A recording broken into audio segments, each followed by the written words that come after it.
Beauty is not a mirror's gift. It lives deeper in how we listen, how we love, how we live. It's the kindness that lingers and the courage that doesn't quit.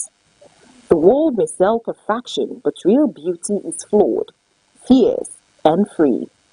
It's in stretch marks and smile lines, in stories and scars. When you see someone who glows, it's not their skin, it's their soul breaking through. That's beauty, raw, radiant, and real.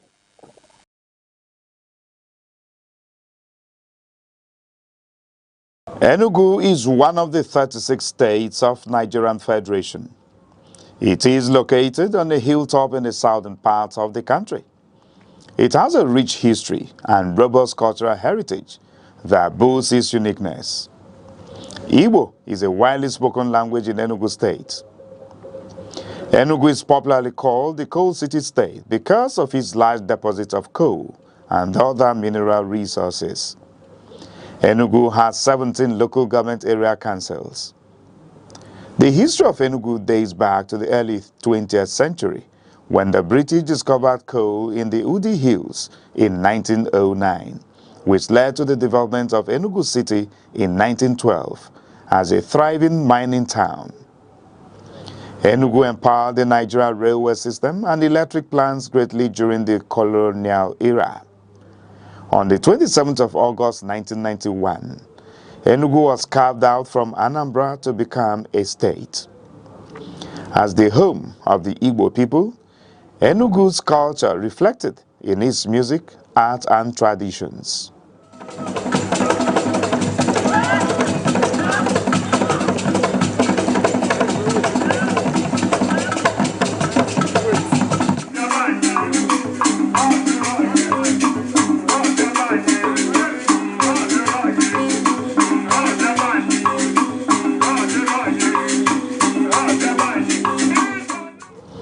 Enugu is situated in the eastern part of Nigeria, sharing borders with Benue at the north, Ebonyi at the east, Abia and Imo at the south, and Anambra and Kogi at the west, covering approximately 7,161 square kilometers.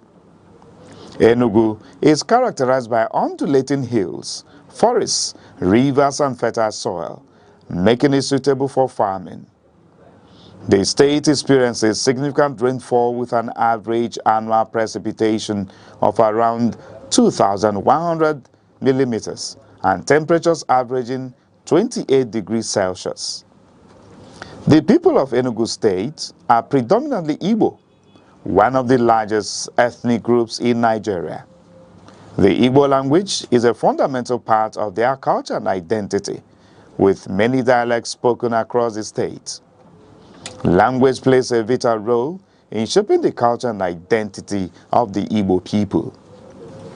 Enugu is very rich in culture and traditional practices, one of which is the New Yam Festival, Iriji, which is a traditional celebration that marks the beginning of the harvest season. Another significant cultural event is the Masquerade Festival, Mmong, a colorful display of traditional dances, songs, and drumming. During this festival, different communities come together to showcase their masquerades.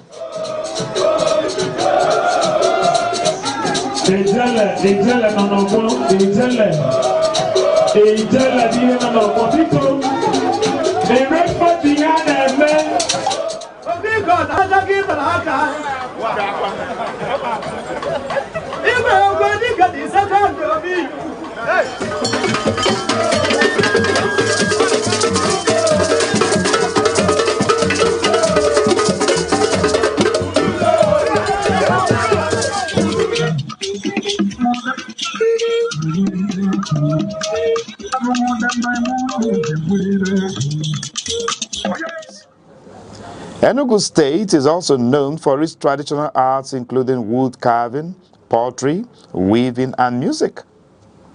Enugu's cultural traditions help promote community cohesion, social bonding, and cultural identity.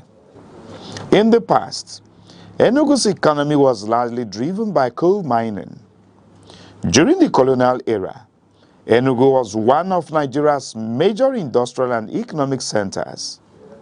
Today, Enugu's economy has become more diversified with some key sectors which includes agriculture, trade and markets, education and government, tourist centers. Enugu State is an important part of Nigeria, known for its cultural richness, peaceful environment, rich history and tourist attractions.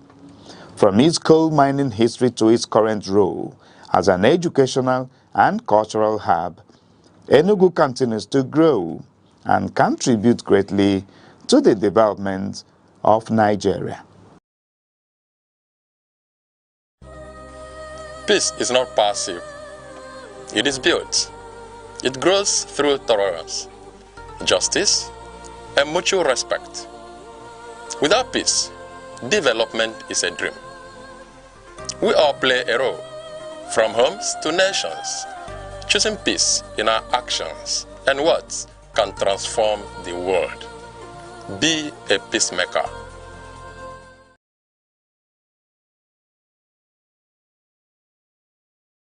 Over the years, parents and guardians have battled with the rising cost of school materials, and at the center of this challenge are non-transferable textbooks, popularly known as workbooks. These books are designed in such a way that once a child has written in them, they cannot be passed on to siblings or other students. At first, the idea seemed innovative, but over time, some school management began making these books compulsory. Pupils and students without them often found themselves unable to complete certain assignments, creating a sharp departure from the long-standing practice of simply using notebooks. While convenient for teachers, this academic style came at a cost literally. Families were forced to purchase new copies every academic year, thereby increasing the economic hardship for the family. Recently, the governments of Imo, Benue, Anambra, and Ondo states moved to address this burden by banning the use of non-transferable textbooks in their schools. The decision has sparked conversations across communities. When Aneke TV spoke with parents and guardians, reactions were mixed. Many expressed relief, welcoming the chance to save money and return to a culture of reusing books. Others, particularly in states yet to adopt the policy, are watching closely, hoping similar changes will soon reach their children's classrooms. I believe the government meant well for schools by making that policy of non-transferable textbooks to schools. Though it has not gotten down to Enugu State, but I believe in due time our government will review its own as well. It's not bad for me to say that. It's not bad because the curriculum review, I know it comes, I think, 3 years, every 3 or 4 years. If a textbook, if a child or children in a particular family uses the textbook, at the time there will be another curriculum review. If he prompts to change that textbook, we will follow suit.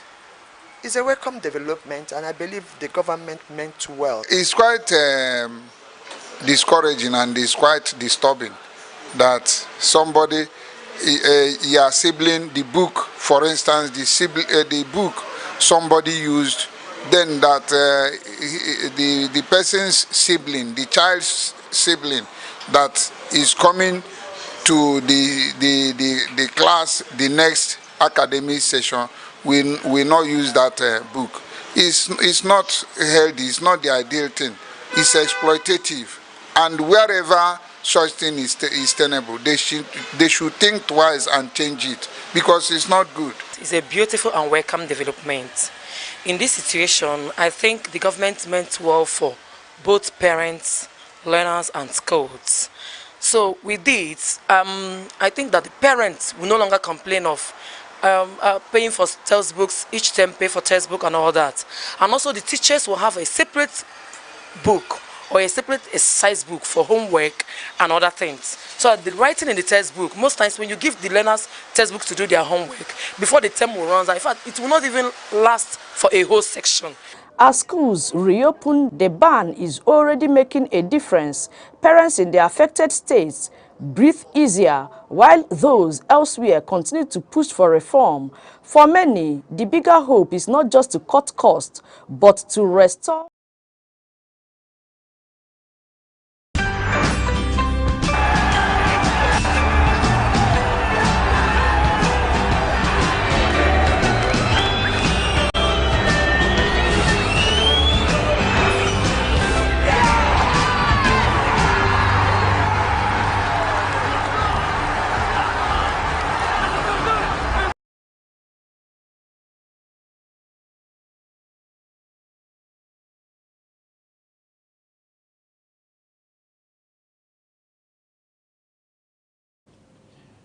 Yesterday, I told you it was the day that the Lord has made, and it eventually turned out to be, as Victor Osimhen turned the hero of the afternoon, or do we say the evening.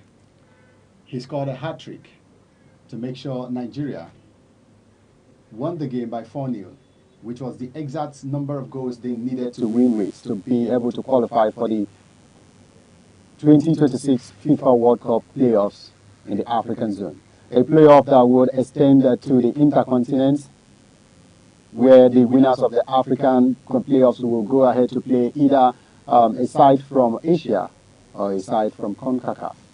That was the story of the Super Eagles yesterday as they played the final match of the FIFA World Cup qualifiers. And it was a crucial game at the Godswill Akpabio International Stadium, Uyo, the nest of champions. And the Super Eagles, at least for once in the World Cup qualifiers, shown that they have what it takes to be at the World Cup. Even though they did not pick up the tickets, they picked up an opportunity to be at USA, Canada, Mexico World Cup. Discussing the Super Eagles' road to the World Cup is our subject this afternoon, and we are definitely going to take a very, very close look at every step the Super Eagles has taken up until this moment. How did we let it fumble, and how did we regenerate ourselves at the moment it felt like all hopes had been lost? This is Extra Time on Aneke TV. My name is Kelechi Naji, and this afternoon I have with me in the studio renowned sports enthusiasts and media personalities in the person of Durban and Accurate. So this afternoon, like I already said, we will be discussing the Super Eagles, their journey so far in the World Cup qualifiers, and what is still left to be played for. And I will start with Accurate.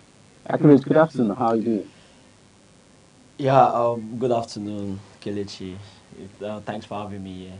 All right, Doban, I hope you're feeling good. Nigeria has won their game, and just one more, okay, four more matches to play. Let's assume we play until the final legs of the playoffs. So four more matches to play until the World Cup. How are you feeling about this? Honestly speaking, for me, I just feel like I'm a Nigerian. I just feel like looking at the people that we are in the same group, like we would have done better. But then again, I'm actually grateful for where we are, the players, because if you take me like 3 weeks back, I would have told you that we are not going to make it to the playoffs. Yeah, but somehow, as God is so gracious to us, we actually did. So it's just looking forward from here, you get, to see how everything can turn out. So are we giving all the credits to God? To say God has brought us thus far. Honestly speaking, I wouldn't. I'm giving all the credits to God for who the tools He used, which are the humans that came through for us, in the likes of Victor Osimhen, um, Chukwueze, and Iwobi. For me, they were outstanding. They actually outdid themselves. You get, but obviously the headlines are going to go like Victor Osimhen, the savior, the Superman, but everybody outdid themselves. I saw a different team that I've seen in a long while, and for me, that's a thumbs up. That's an A plus for us. Okay, so yesterday the Super Eagles are really sure that they can play, on their day. And the question has been, where was this performance all through the World Cup qualifiers? Because remember, Nigeria started the World Cup qualifiers with two successive draws under the tutelage of Jose Pizarro in 2023. That was prior to the AFCON 2023 that was played in the January of 2024. And immediately after the AFCON, the World Cup qualifiers continued, and this time it was Finidi George who led the team first of all to a draw in Uyo against South Africa and eventually lost to Benin Republic 2-1 in Abidjan, Africa Coast. And then Finidi George vacated the seat. And then no one else took the job until Eric Shell came in. He took over the Super Eagles reins and he handled the team for 6 matches. In the 6 matches, Eric Shell won 4 matches and drew two. We're now taking a look at how we started this journey and why we haven't made it to the World Cup automatically. And that's where we go to Accurate, as we want to hear what you think was the problem from the get-go. First of all, I would say Nigeria being, at this point of the World Cup qualification, I would say it's a system problem. First of all, we have to blame the NFF, for appointing Finidi George. You understand? I will keep saying it that appointing Finidi George at that stage of the qualifier was a very, very, very wrong move, for the Super Eagles. Are you saying this because it didn't work or because you Not knew really. Imagine employing a coach and the first thing he's coming to tell you is that formation does not win games. Can you imagine? Yeah, I remember that In statement. this 2025, a coach is coming to tell you formation does not win game, and he end up drawing one game in Uyo with South Africa. They went to Abidjan, lost to Benin Republic. So it just, but then all thanks to Eric Chell, for coming to save us, and the likes of Victor Osimhen, the likes of Ademola Lookman, which they've put in a fantastic performance to see us that we went through for the playoff in next month. Okay, now enough said about how we arrived here. Let's talk about the journey to the playoffs. And as it is now confirmed that Nigeria will be joining Gabon, Cameroon, and DR Congo in the playoffs. And Nigeria will be playing straight up in semi-finals against Gabon. While just where the winners of that game will face the winners of the game between DR Congo and Cameroon. And the overall winners from Africa will now face a team coming from either Asia or CONCACAF. CONCACAF, that's the South America. And you'll be asking, okay, can Nigeria go through this hurdle? Is it something you think that the Super Eagles has the quality to, go through it and come out unscathed? Yeah, I feel like the playoff is not really going to be an easy one. You understand, for the Super Eagles, because everybody at that playoff wants to go to the World Cup. The likes of Gabon, Cameroon, DR Congo. You understand, but I'm very, very optimistic that the Super Eagles, can make it through. They can. Like I tell people that where we have issue in this playoff is this African playoff, because I feel like the Intercontinental, that one, I think it's not really an issue for us for the Super Eagles. So but I'm very sure we're going to win Gabon, and then probably we'll reach the final and see who we're going to, whether Congo or Cameroon in the finals. Okay, so the beating the opponents in the African playoffs is not such a big problem, and that's according to accurate. But then let's take a look at the players, at their availability, and also the sort of performance they have put up in the Super Eagles green and white jersey. A lot of people have come calling for Victor Osimhen, and he's um, I'm trying to find the right word for it, but a lot of people have questioned his loyalty to the Super Eagles, especially noting the fact that Victor Osimhen missed about six of the World Cup qualifiers, 6 games out of the possible 10 World Cup qualifying games. And in the 4 matches he played, Victor Osimhen scored 6 goals. And the argument has been, if he had played all the games, maybe he would have qualified automatically. But all the games Victor Osimhen missed, he missed it all through injury. So is there any way, anything we can do to keep Victor Osimhen fit, because Nigeria needs him at all costs to be able to make it to the World Cup? Do not forget yesterday he got a hat-trick, and even up the game against Benin Republic in the first leg of the AFCON qualifiers, he scored a brace. So Victor Osimhen is no stranger to scoring goals, as he is currently the second highest goal scorer in the all-time charts, only behind Rashidi Yekini with just 7 goals. So Victor Osimhen, his availability is definitely a national priority at this point in time. But who else do you think needs to turn up for Nigeria to qualify? Durban? For me, I can't believe that I'm saying this, but honestly speaking, I'm really scared for our backline for the first time. Before, I would say that we had an issue to score. But right now, I feel like the goals are coming, and then there's the backline. Now, I'm not trying to point fingers, but I don't get Stanley Wabali of recent.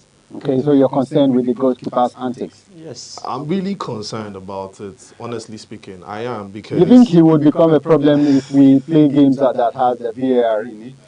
uh, I feel like if we play games that I feel like if we play games that are highly technical, that there will be a lot of things to look out for, Mm. especially where he is, because he's someone that he gets so comfortable. I like his confidence, Yeah. but he gets so comfortable at that back that he begins to do things, and it can lead to a mistake. And you know that he's like, I know we have a last man, which is a defender, but Mhm. he's the keeper. And if a goalkeeper, like if he has any error, it will definitely lead to a goal. You get. So for the first time, I'm scared for our backline. But whereas from our performance so far, from our last 2 matches, I feel like yeah, we can go forward.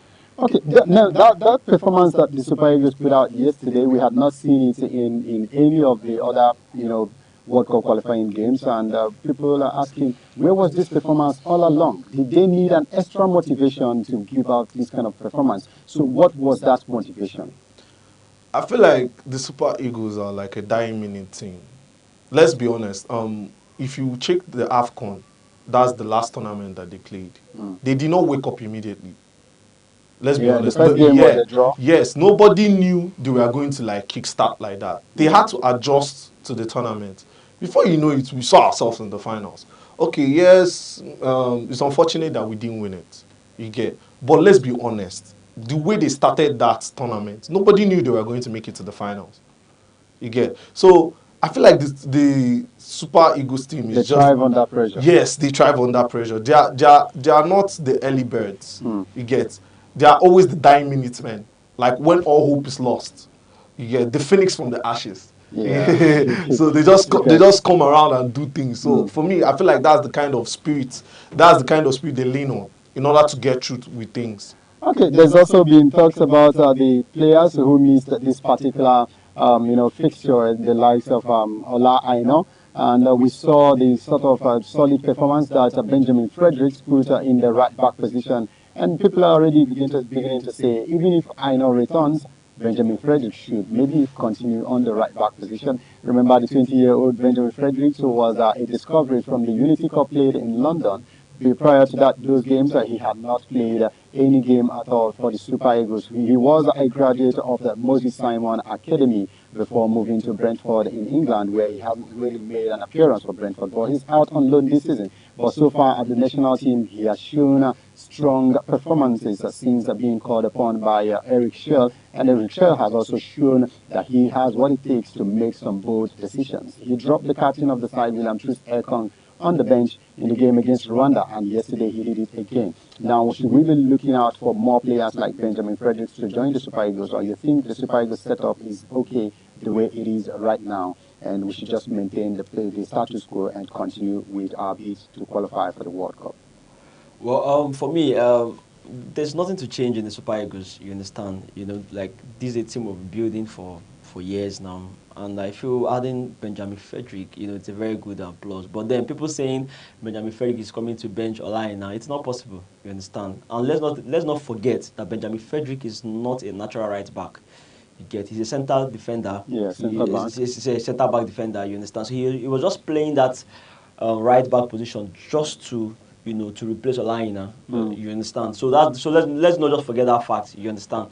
But also at this point in time now, we should at least look out for players who are willing to play for the national team, who are willing to die for the badge. You understand? Like for me now, if I was to be the NFF, I would go ahead and call this guy in Arsenal, Ethan Waneri, you know, to come and hard up to the But squad. the boy is playing for the England under 20, under 21s, It and doesn't. under It doesn't matter. We've had doesn't even players. look like he wants to play for Nigeria. But do we really need to start looking at these players that have been born in the diaspora to come play for us at this point in time? Exactly, because we just have to. We need more Don't you additional. think they'll just be coming to reap where they did No, not no, sow? no, no, no, no, no, no, no, no, no, no, no, no. This is football. You understand? Anybody that can add quality to your team.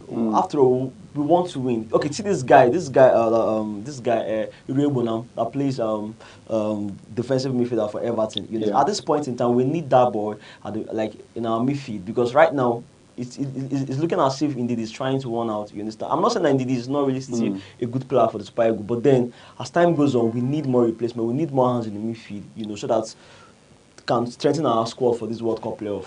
Okay, I think I understand your arguments, but there would be a lot of reactions towards that.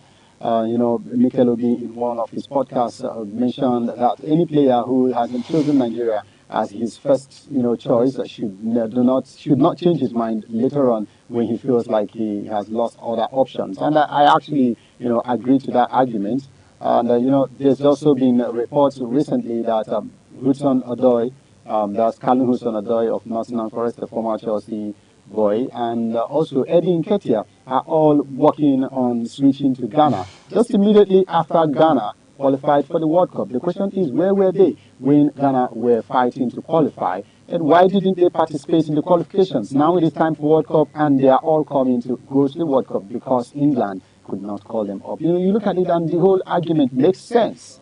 It makes sense because the last World Cup, when Ghana was about to go to the World Cup, they had a lot of players which, are legends of the likes of the Atletico Bilbao captain. That's what's his name, Williams. I'm trying to remember his first name. Inaki. Yeah, Inaki Williams, the older brother of Nico Williams. And there was also, a switch of allegiance from Tariq Lamptey, and there were so many of them at that point in time. And you're asking, where were all these guys when the other players, let me not just say the home-based players, but not so much made players were suffering and, playing out their hearts to make sure the team qualified. But the moment they qualified, these other guys switched allegiance because they knew that they would be accepted with open arms. So you understand, we need to accept everyone because no one is a bigger Nigerian. We are all Nigerians, and no one is a bigger Nigerian than the other. But whatever be the case, I think it is a job for the NFF to do, and I am not going to interfere in that. I'm only going to say my opinion. And whatever the NFF thinks is the best to do for the Super Eagles to perform, that's what I want them to do. It is not going to be my decision. But then we're still talking about the Super Eagles. I think we need to discuss the impact of the coach, Eric Schell, since he has joined the team. Do you think he was the man who turned the tables around for the Super Eagles? Yeah, Eric Chell, Eric Chelle, as it's pronounced very well. He came to the Super Eagles, with, in fact, I didn't believe in him. You understand? He came to Super Eagles when all hope was lost. Imagine coming to a team where, you know, there's no sign of hope for us qualifying for the World Cup. You know, he came a very bold step. You know, came to take us to the World Cup, and you know, he took the job with all manner of confidence. And when he came, you know, he assured Nigerians that, you know, we can do it. You understand? And he came his first tournament. He won the Unity Cup for Nigeria. You understand? Which is a very good plus for him. And then coming to the World Cup qualifiers, you can see his record. You know, he won most of the matches. You know, that has brought us to this point for the playoff. So I feel Eric Chell has done enough. But then I cannot judge him now, you understand? Let's go to the playoff and see what he has to offer to Nigerians. But for me, for now, is he the right man for the job? All right, the first edition of the playoffs will be happening from November 13th to November 16th, and by the end of that playoff, Nigeria would learn if they will be going to the Intercontinental Playoffs, which will be played in March next year in a venue that will be decided by FIFA. And so far, it will be the African playoffs. It will happen in Morocco from the 12th of November to the 16th of November. Good luck. It would definitely be our wishes to the Super Eagles, and we also want to say a very big congratulations to Victor Osimhen as he continues to prove and prove over and over that he is one of the best strikers in the world, if not just the best. And according to the coach Eric Shaw, he said Victor Osimhen is the best striker in the world currently, and a lot of Nigerians would not agree less. We all understand the quality this man has. We also understand the quality every other player in the Super Eagles has, and we just pray that they always turn up just like they did yesterday, because Nigeria cannot afford to not be at the World Cup for the second consecutive edition. It will be a disaster if we are not at the World Cup, and that is exactly what every Nigerian is wishing for right now. We must be at the World Cup. Good looking out to the likes of Samuel Chukwueze, who put up a strong performance yesterday, even though he only played in the first half. He provided 2 assists. There's also praises for the likes of Calvin Bassey, who was rock solid in the back, and also Benjamin Fredericks. Literally, I would say the entire team played out their hearts yesterday. And this is the sort of performance that we expect from the Super Eagles every time they don the Nigerian jersey.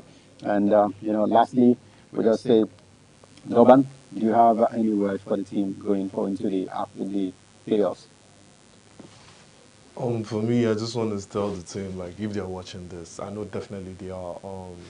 Whatever you are playing, whatever wing you're playing, whatever position you're playing, please just play with your heart.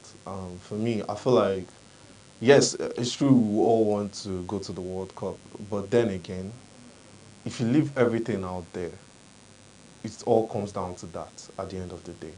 All right, so accurate. Any last word? The only thing I can just tell Nigerians and that they should keep believing in the team, they should keep supporting the team. Enough of the criticism, you understand. I sometimes when I go on Twitter, go on Facebook, people keep saying these guys don't play with their heart. They don't know what to be at the World. No, these guys know what it feels like to be at the World Cup. I don't think Nigerians need this World Cup to get more than the players, you understand? So we need to keep supporting them. We need to keep hoping that, okay, they will go to the playoff and make us proud. So that's just the reason I have to tell Nigerians. All right, the message is well delivered, and I just have to say to the players, you definitely need to understand that you're carrying the hopes of over 200 million Nigerians, as they all have faith in you. So go there and make us proud. Thank you very much for joining us this afternoon on the Extra Time on Aneke TV. I remain Kelechi Naji, and the program will make a return by same time tomorrow. And until then, make sure you follow us on social medias. It is Aneke TV on YouTube, X, TikTok, Instagram, and Thread. Bye for now.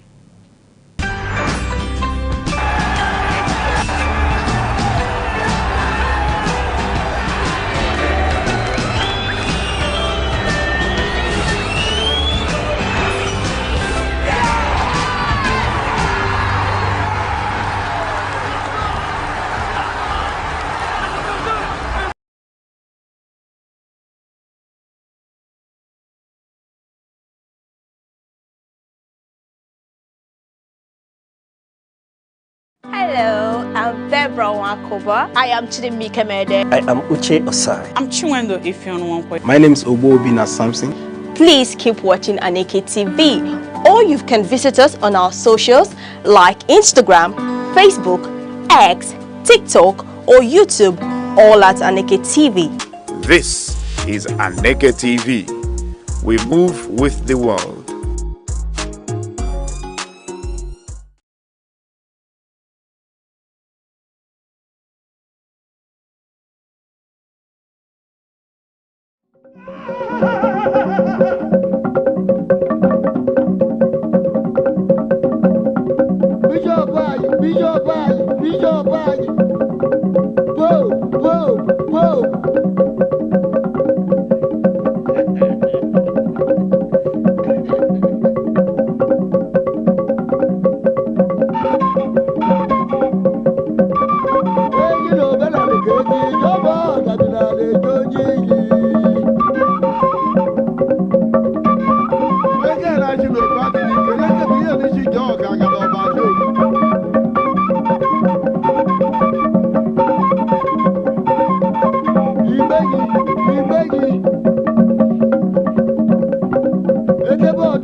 Beauty is not a mirror's gift. It lives deeper in how we listen, how we love, how we live. It's the kindness that lingers and the courage that doesn't quit. The world may sell perfection, but real beauty is flawed, fierce, and free. It's in stretch marks and smile lines, in stories and scars. When you see someone who glows, it's not their skin, it's their soul breaking through. That's beauty, raw, radiant, and real.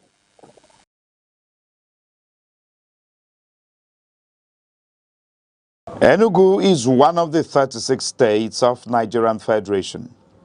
It is located on a hilltop in the southern part of the country. It has a rich history and robust cultural heritage that boasts its uniqueness. Igbo is a widely spoken language in Enugu State.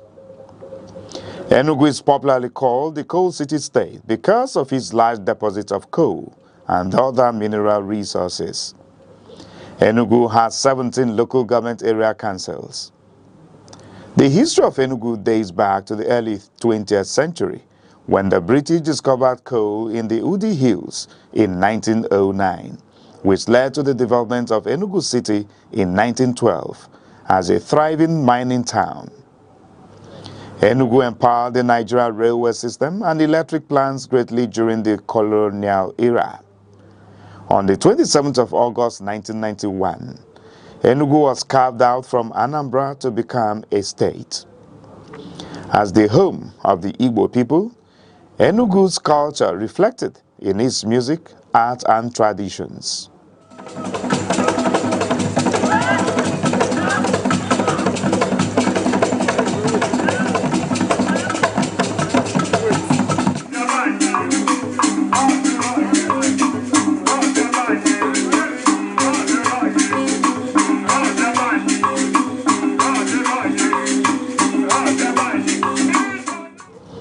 Enugu is situated in the eastern part of Nigeria.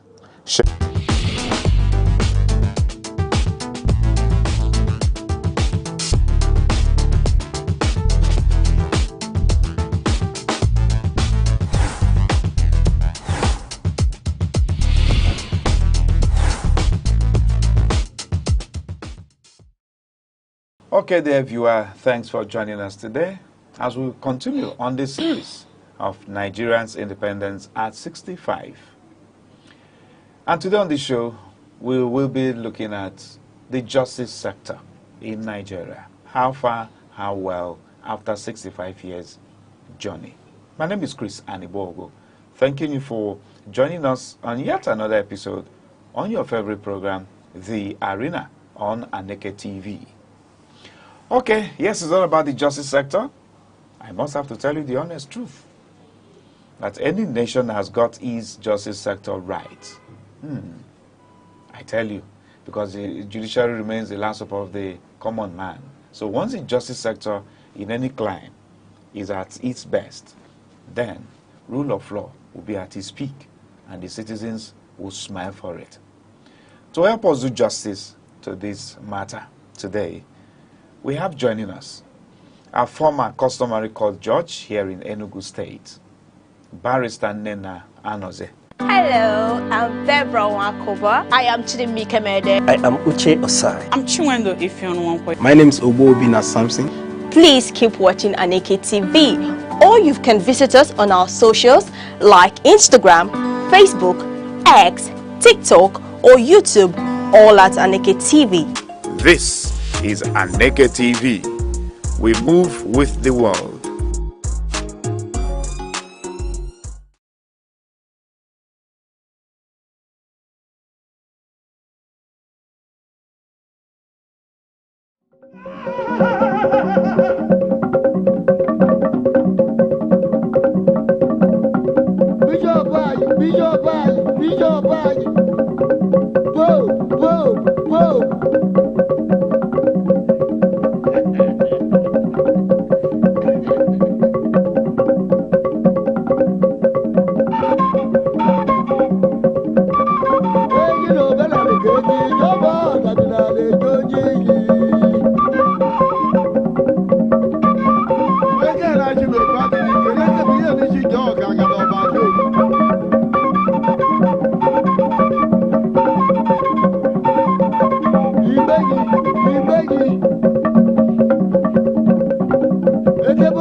kwado di mi no di ekwe yibo do. Obeba ya kwa bo. Na ma na mu kwado di mi ma jowo. Di de ekwe yibo do de. Bo da mu na bo. Iya. Go do de ke. Iya. Bo da mu no go ro bu ke ke go do de ke. Ayi de ke je bo do de ke go wa ga ji do bo ko ma sha bi do de ke ti lo. De na ma lo lo ko. Wo ele yo baba yi. Wo bu ji be go je ka kala. Wo la ke de do ku bi de ya do lu bu la bu de je no ke do wo. Du lo to go ro.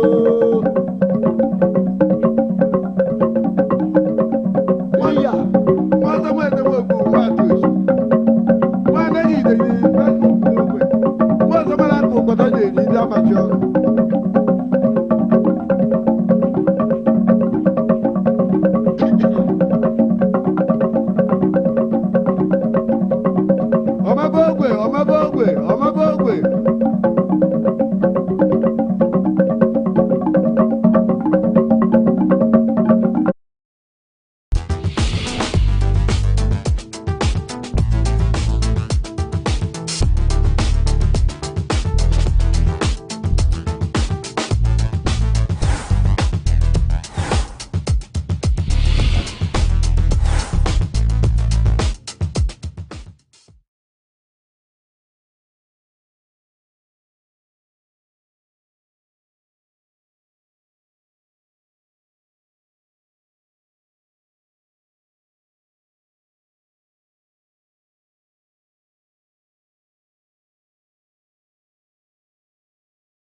All right, dear viewer, many thanks to you for joining us on the program, The Arena, coming to you on Aneke Television.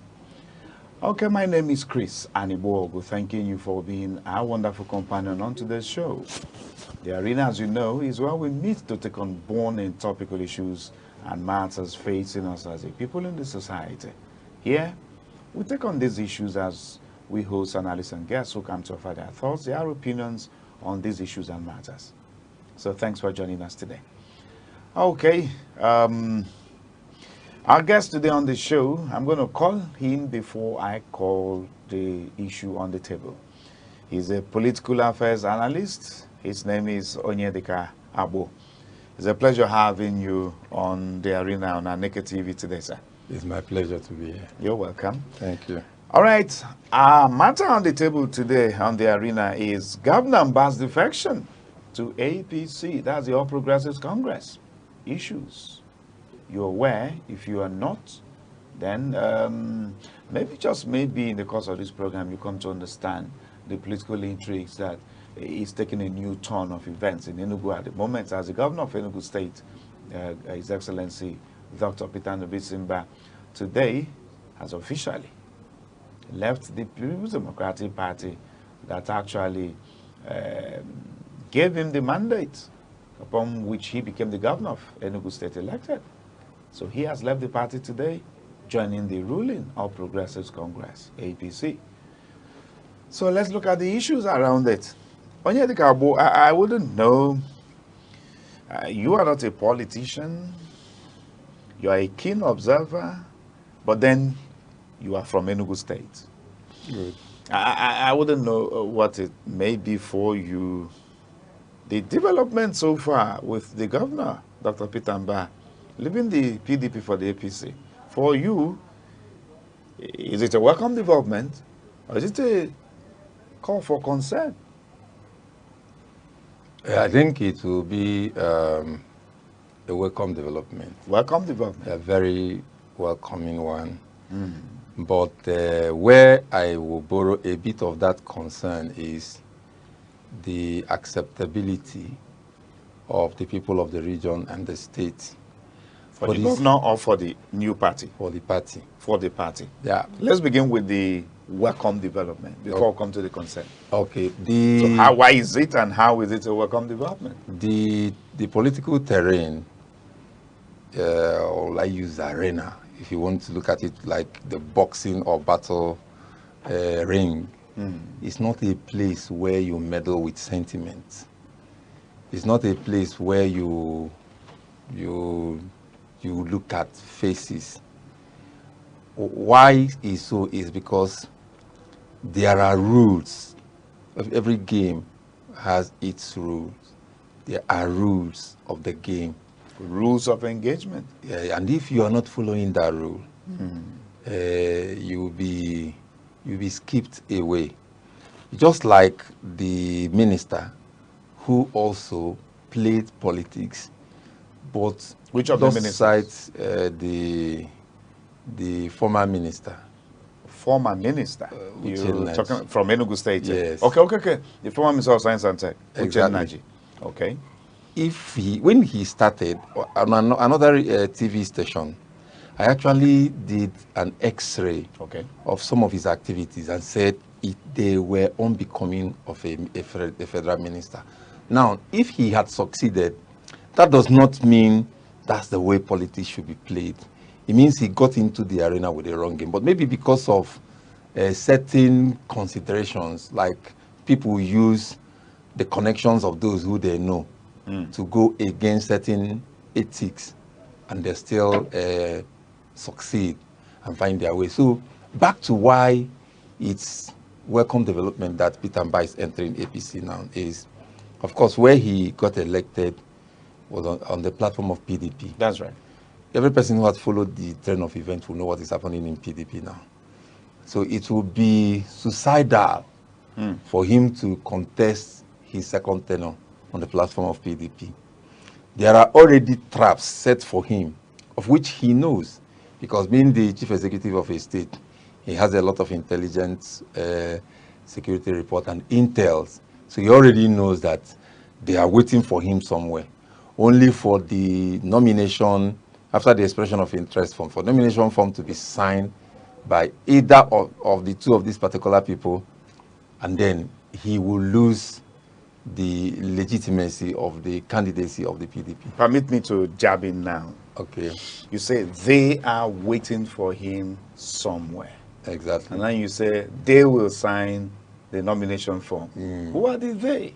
Okay, now PDP currently is in court of who is the authentic national secretary. I think that's been resolved. No, the resolution was not ratified. Okay. If it is resolved and ratified and the party moves ahead, nobody will have issue. You will know that PDP had a fallout and then got it sorted out. It's not yet sorted out. Again, there's one man somewhere who was part of the building, who was part of the house, PDP house, who has sworn to himself that he will not rest until the party is totally destroyed. Who is the man? And can we know who the man is? I don't want to give him credit on this program. You don't want to give him credit? I wouldn't mind. Unless you want I would not mind. Let's have it. It's politics we are talking here. Now, what I want to concentrate in the effort of this analysis. Maybe let me try to take a guess. A peep in your heart, in your thought. You refer to the current minister of the FCT. Okay, if you want to let the cat out of the bag, there's no two ways about it. Okay, just go ahead. Now, you know that you are living in a house that is prone to collapse. So you live in a house whose foundation is faulty.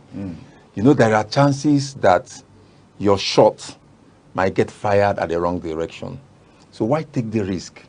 Why concentrate on fighting in an already leaking and collapsing structure when you can actually take a walk out of it and find yourself in a new apartment that has better structures, interior, and whatever facility that is needed in a house. Again, it's a welcome development because PDP, being a party that has been, Ndibu have been sold out to, been in love with, it's like they now took it away from every other geopolitical zone in Nigeria. He came and domiciled it here. They supported people from all parts of this country to be president. Then, in the time of run of event, it got to a very strategic moment, very timely, for PDP to consider the Southeast for the first time in the history of the party, they said, oh, we will now throw the ticket open so that anybody can grab. That is for the presidential position? Of course. Okay. Now, they didn't throw it open when they zoned it squarely. Sometimes they won't even zone because we have always did north and south. They will zone it and micro-zone it to either not this or not that. When it came to the south, they will say they are going for southwest. They came to south-south. Now, everybody who knows politics know that it was time for PDP to also be bold enough to say, we're heading southeast. Why was it that time they now said it will be thrown open? That is Ovovu Onyevutayawelo, when it got to our time. And so we have never really given PDP back what they meted for us. Again, there's a need to connect to the center. Politics being politics, and politicians will always play politics. There are certain things you won't get. Okay, for instance, if I want to join Aneke TV virtually, I may be connected by Zoom, Google Meet, or what have you. It can't be the same presentation and projection to the viewers that I'm sitting here. So there's a need to connect to the center. There are certain political gameplay that might not be openly spelled out, but you need it when you have become close and connected to the center. For you to have free access, for you to attend APC Governors Forum meeting, for you to have close relationship with the president, not just because you are a governor of in a state in the country, but you're also a member of his party. We might try to be critics and then say, oh, why must it have to be that? Maybe you look at the Western world and what have you. The truth is that there are certain things that you connect to a person because you have the privileges of being on the same platform. There are certain discussions that are, you have pre-discussion before the ones that comes either to the floor of the National Assembly or to the forum, the General Governors Forum of Nigeria. So there is also a need for Peter Mba. I think that's even the most key welcome development of his defection. Which is? For Peter Mba to use this move to show our people that these emotions and sentiment and attachments to a political party that does not even give us the same, that does not even reciprocate the same love, that we have to look at politics as politics. Politics is not church worship. Politics is not kindred meeting. Politics is politics for a reason. I have always wished that before he does his 8 years, that he defects to APC. It has always been your wish, all right? Yes. Oh, because really? this morning, somebody reminded me. I've forgotten it. Somebody reminded me. Do you know that immediately after the election, that you were saying that you are seeing the chances that Mba will eventually defect? And people were saying, even if he will do that, it will be after 8 years. And I said, no, it won't make any sense. It will be good to defect when he's about to go for his second term. There are lessons we need to learn from it as Ndi Enugu. Because the hate for APC is baseless and unjustifiable. So it's an opportunity for our people to now start learning that politics is not what you do with a lot of attachment. And even those who play politics with their wealth and every being, you don't put that so much attachment to a political party. That is why they say there's no permanent friend, there's no permanent enemy. It is all about interest. So where does your interest lie at this particular point in time? Are you going to say your interest is more in the party or in the governance of the state? So I'm particularly pleased about this move because when I supported the governor for his first time during the election, I've never supported any PDP governor before. Oh, really? And I wouldn't even have supported this current one until certain persons close to Peter Mba started telling me, oh, this one is different too. I think you might like to hear from him. I didn't even give him that benefit of doubt. I already say, oh, it's PDP, count me out. Apart from wanting to run on the platform of APGA, I was saying that whosoever APGA brings, I will look at, I believe that Africa definitely will have something better than what PDP. And I was already working in that line before this Peter Mba candidacy was sold to me. I went, spoke with him, got very impressed. So I said I will support him for governorship, but I won't support the PDP candidate for presidency. Okay. A lot of people who were in PDP then were saying, even if you won't support Mba, would it have to be APC? You know, it's like most people who have known me over the years for my criticism, activism, and other things, when they hear that APC thing, they say it does not really, the you we know shouldn't have anything to do with APC. And he has always baffled me. Because if you know a person, before you come to that conclusion of what he ought to do and not ought to do, you have to study it. Because knowing a person, especially those who have always watched me, heard me on radio, seen me on social media, that is not knowing me. You need to know how critically I look into matters before taking a stand or decision on it. Okay. So I supported this current president, and a lot of people will say, for what reason? And you know that's a talk for another day, because if we delve into that, it will take the whole time of this program. I looked at the antecedents of what he has done and who he has been. Has he really been a Democrat? Yeah, I know those perceptions about him having Lagos at their cause and all that. But whatever flies or trends does not get hold of me. I took my time to do my research. I said, no, this is the man to go for. The president? Of course. Bola Tinubu. Exactly. So even those who saw me supporting Peter, they actually approached the governor and said, this person can't be serious. So he's supporting you, but he is also rooting for an APC president. And that was when I know that this governor is a dynamic politician. Dynamic politician. So okay. wait. They said my affiliation with APGA was an issue. The governor called me and said, I'm still a candidate, not the governor now. Some of these people who are raising these excuses, for me, I don't have a problem where you are affiliated, as long as you're giving me your support. So, but whatever you think you can do to manage the people in the political terrain, please do it for me. I said, okay, the affiliation will hold on. And I made it public. And when they came for that presidency thing, the governor outrightly said, as a candidate then, he said, no, we can't keep doing this. And I was looking at it, I said, this man is not like a conventional politician. So he said, we can't keep doing this. That he should seal away his Africa affiliation. Now you want to tell him who to vote for presidency. What are you interested in? His support for us or who he votes? He votes as the presidency. That's how that noise died down, because they were making a whole out of it. And I'm enjoying it now that I see all of them carrying broom. Those who said crucify Onyedika for even daring to support, all of them are having broom in their hand as we speak now.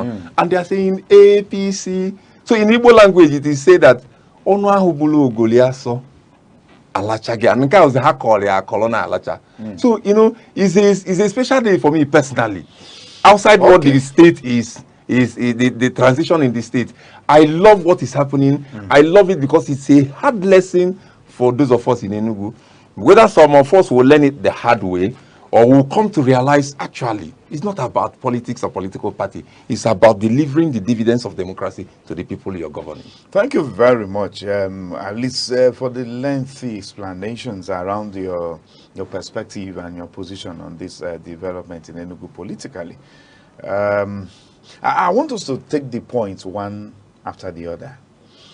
I've been able to pinpoint 3 positions you've taken as to why this defection by the government in Enugu to the APC is a welcome development. 1, crisis in the PDP. 2, paying the PDP back for not having done well for the people of the Southeast zone.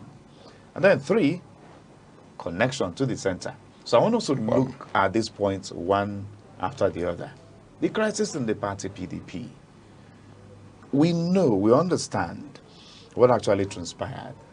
But that should have been in the past, because yes, Senator Anyanwu left at a point as a national secretary of the PDP to run for the governorship position in Imo State, which he lost out to the incumbent governor Hope Uzodinma, and then he returned to continue his role as the national secretary. But before his return, Governor Peter Mba, being the leader of the PDP in the Southeast, had already declared for Udo Okoye to go replace Senator Anyang as the National Secretary.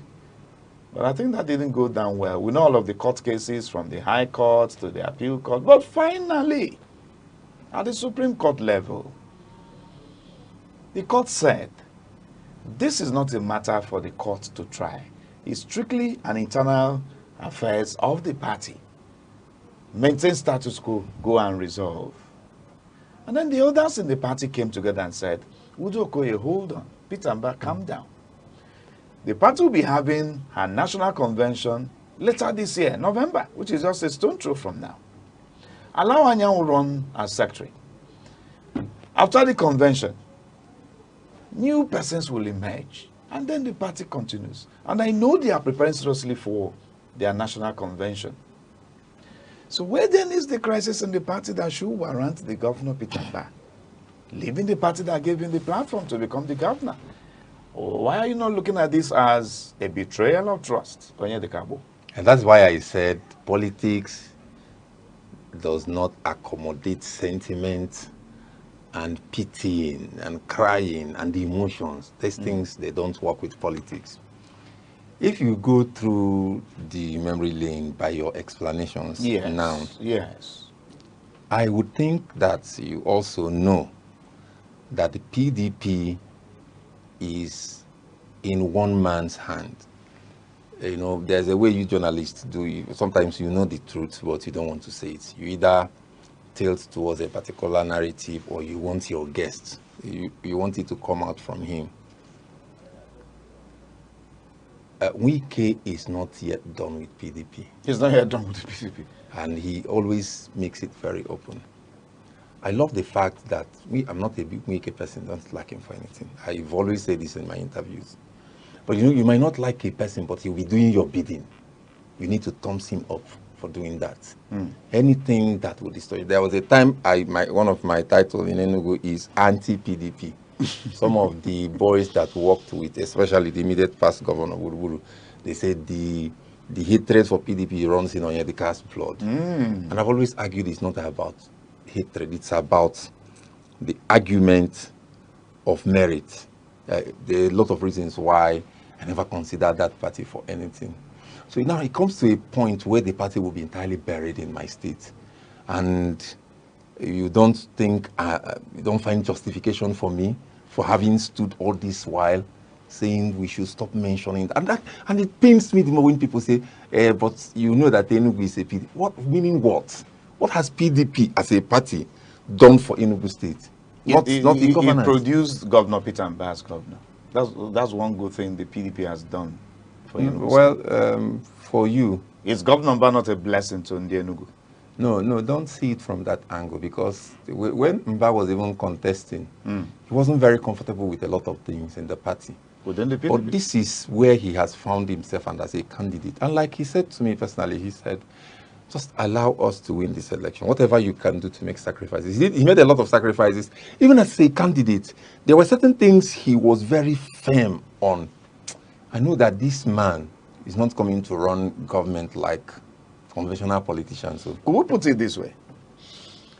Maybe the governor, Peter Mba, wasn't really more of a PDP person. He was more of an opposition politician. But then he just cashed in on the opportunity provided by the PDP as the major party in Enugu to get his governorship position.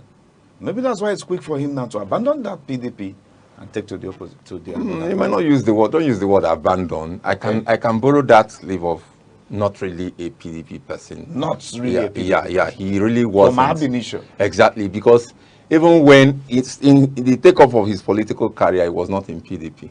He was also in Apuga, like myself. Oh. You know, exactly. When was that? Because we understand he was a former chief of staff to the former governor, before he even met Chimaroke for the first time. Commissioner for Finance. It was from Apuga that Chimaroke, one of the former governors, pulled him into PDP. Oh, really? Yeah, the first election Peter Mba ever went for, not contesting as a candidate. I think he ran for council or something, but he was very strong Apuga person, you know, then. So then he did some exploits that the governor head over and said, I need to know the young man who you said did this thing. That's how Peter Mba was brought to him. And after engagement with him, he said, no, I need to. And you know, that's one good thing I give for Chimaroke. He recognizes assets when he see one. Okay. Even in the raw state, he will say, get me this person. Now back to that story of Mba not really being a PDP person. He felt, just like you said, okay, even when he comes around, you know, because after his very short time in Chimaroke's government, he left government. And he has always encouraged politicians to do that. He said, when you do your bit, leave the space. Go do some other things. If you will eventually come back reloaded. If you don't come back, we must not all die. That is why he is doing everything possible to kill this, what do you call it, career politician mindset. That from year to year, you are a politician, you must be in every government, or politics will pay your bill and all that. He doesn't believe in that. Now, when he saw PDP and has looked at other parties, he felt that PDP is where I can get this. And he projected his governorship ambition years way back. And he did some steps. There are some things he did. Some of them were very, just like this one he took now, very harsh and tough decision. He said, but this is the way to go if I'm going to get this.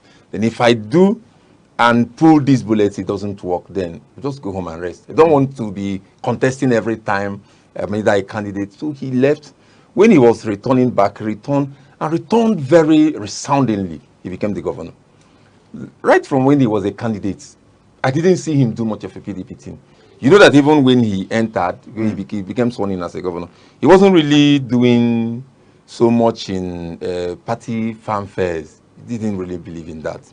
Now, when he eventually started his consultation about where to move in next, it's only wise that he gets into the All Progressive Congress ruling party, because there's no other platform that has the potentials he will have in APC.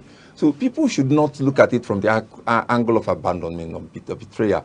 He would be doing himself more harm if he had actually remained in PDP to say, let's try out this. So for what reason? Do we agree that it's not necessarily out of the crisis in the PDP that okay, now, he's leaving the PDP? No, let me tell you this thing about that crisis. Could we just say it's as a result of the fact that he was not really you know, when originally a PDP person? So when you have multiple PDP politician? When you have multiple indices pointing at the same direction, you know, when I got into this place, there's something I mentioned that I say you people have it in large number. Okay. Now you can't say remove one and leave the other.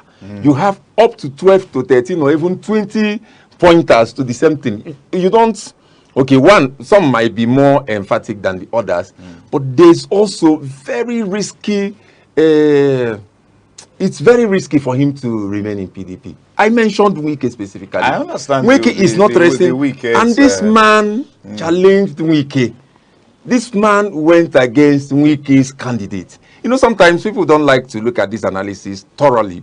You want to play it because, majority people are saying, but how will the people feel? I've heard a lot of people that are even mourning, saying, how can Peter, And I ask them, what is your business? Why are you not seeing the chances in this? I've not got any tangible reason from anybody.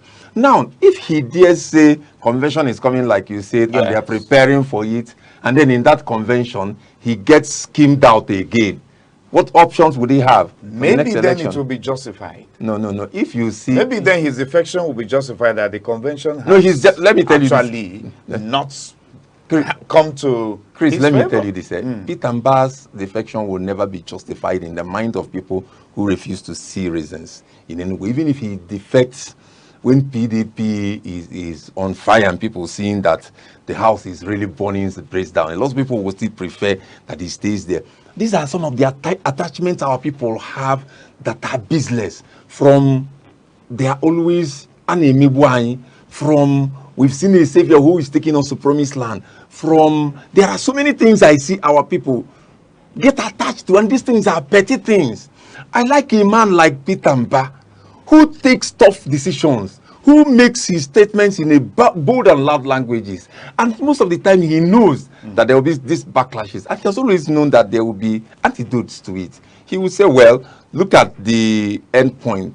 from where we are starting. A man who saw tomorrow and draw it closer to today. And that's why tomorrow is the Exactly. mantra. All right, let's leave the crisis in the PDP now as a reason for the defection. Let's look at the other points you made. Paying the PDP back.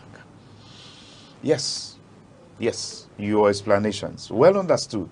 The Southeastern people of Nigeria embraced PDP from 1999, gave their major support to the candidacy of Chief Olusegun Obasanjo, who is from the Southwest Zone. Even though we know that a Southeasterner, what's his name? Late former Vice President? Alex Ekweme was actually on the race, but then he was asked to step aside so that the Southwesterners could be assuaged, okay? Going by what happened with the June 12th annulment of MK Abiola's victory. After Obasanjo's era in office, PDP projected a Southerner, Goodluck Jonathan. The Southeasterners supported. Well, there came a time when the PDP again was on the race for presidency in Nigeria.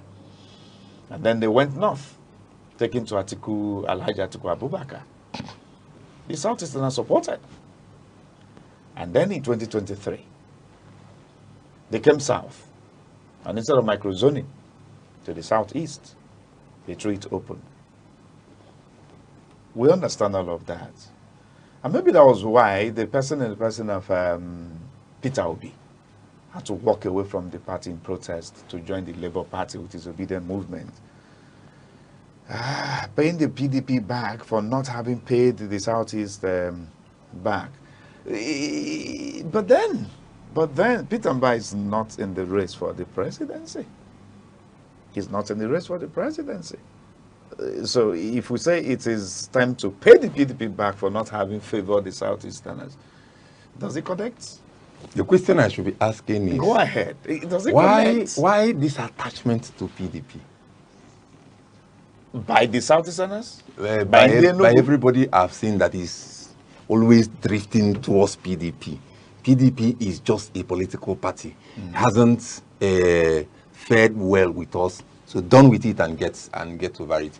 So even from your question, yes, I can sense that attachment. So on behalf of my the people, personal attachment? On behalf of the people who are I'm doing attached, my job. I'm a broadcaster. I know now. So I know the facts. Do you find? So we need to bring out the facts. Do you have any reason why there should be an attachment at all? If you have, let me, maybe I can. No. I am the anchor. Okay. You are here to express now, your view. Let me tell you this. Peter Mba might not be in the race for presidency, but he's still on that platform called PDP. We should stop hearing anything PDP in the entire Southeast. You should stop hearing it. Anything that will help to crucify and bury the party is a welcome development. Why? Okay, let me ask, why the much hate by you on the party PDP?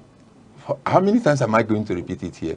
For shortchanging the Southeast. Is that you took your time now to call the geopolitical zones and the people we supported. It's my job. And they will say microzone it when the North actually tried to stop Jonathan from running. So he shouldn't even be made acting president. Eventually he served, and then now he became the president to outlive the Yaradua's time.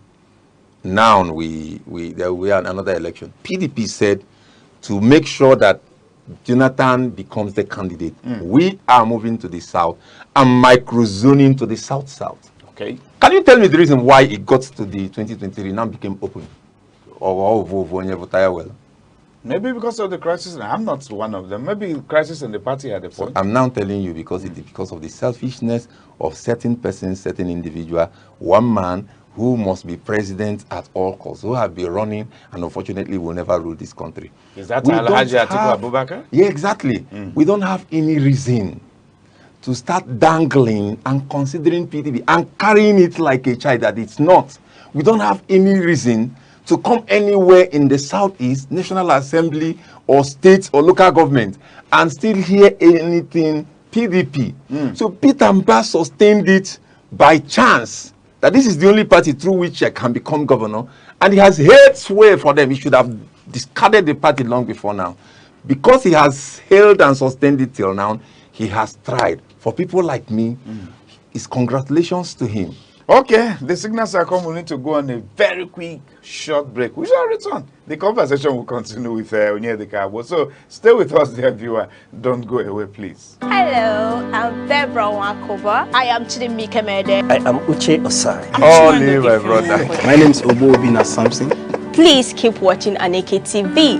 Or you can visit us on our socials like Instagram, Facebook, X, TikTok, or YouTube, all at Aneke TV. This is Aneke TV. We move with the world. Okay, I did so now that Tinubu. The commander in chief. Aneke TV, keep you in.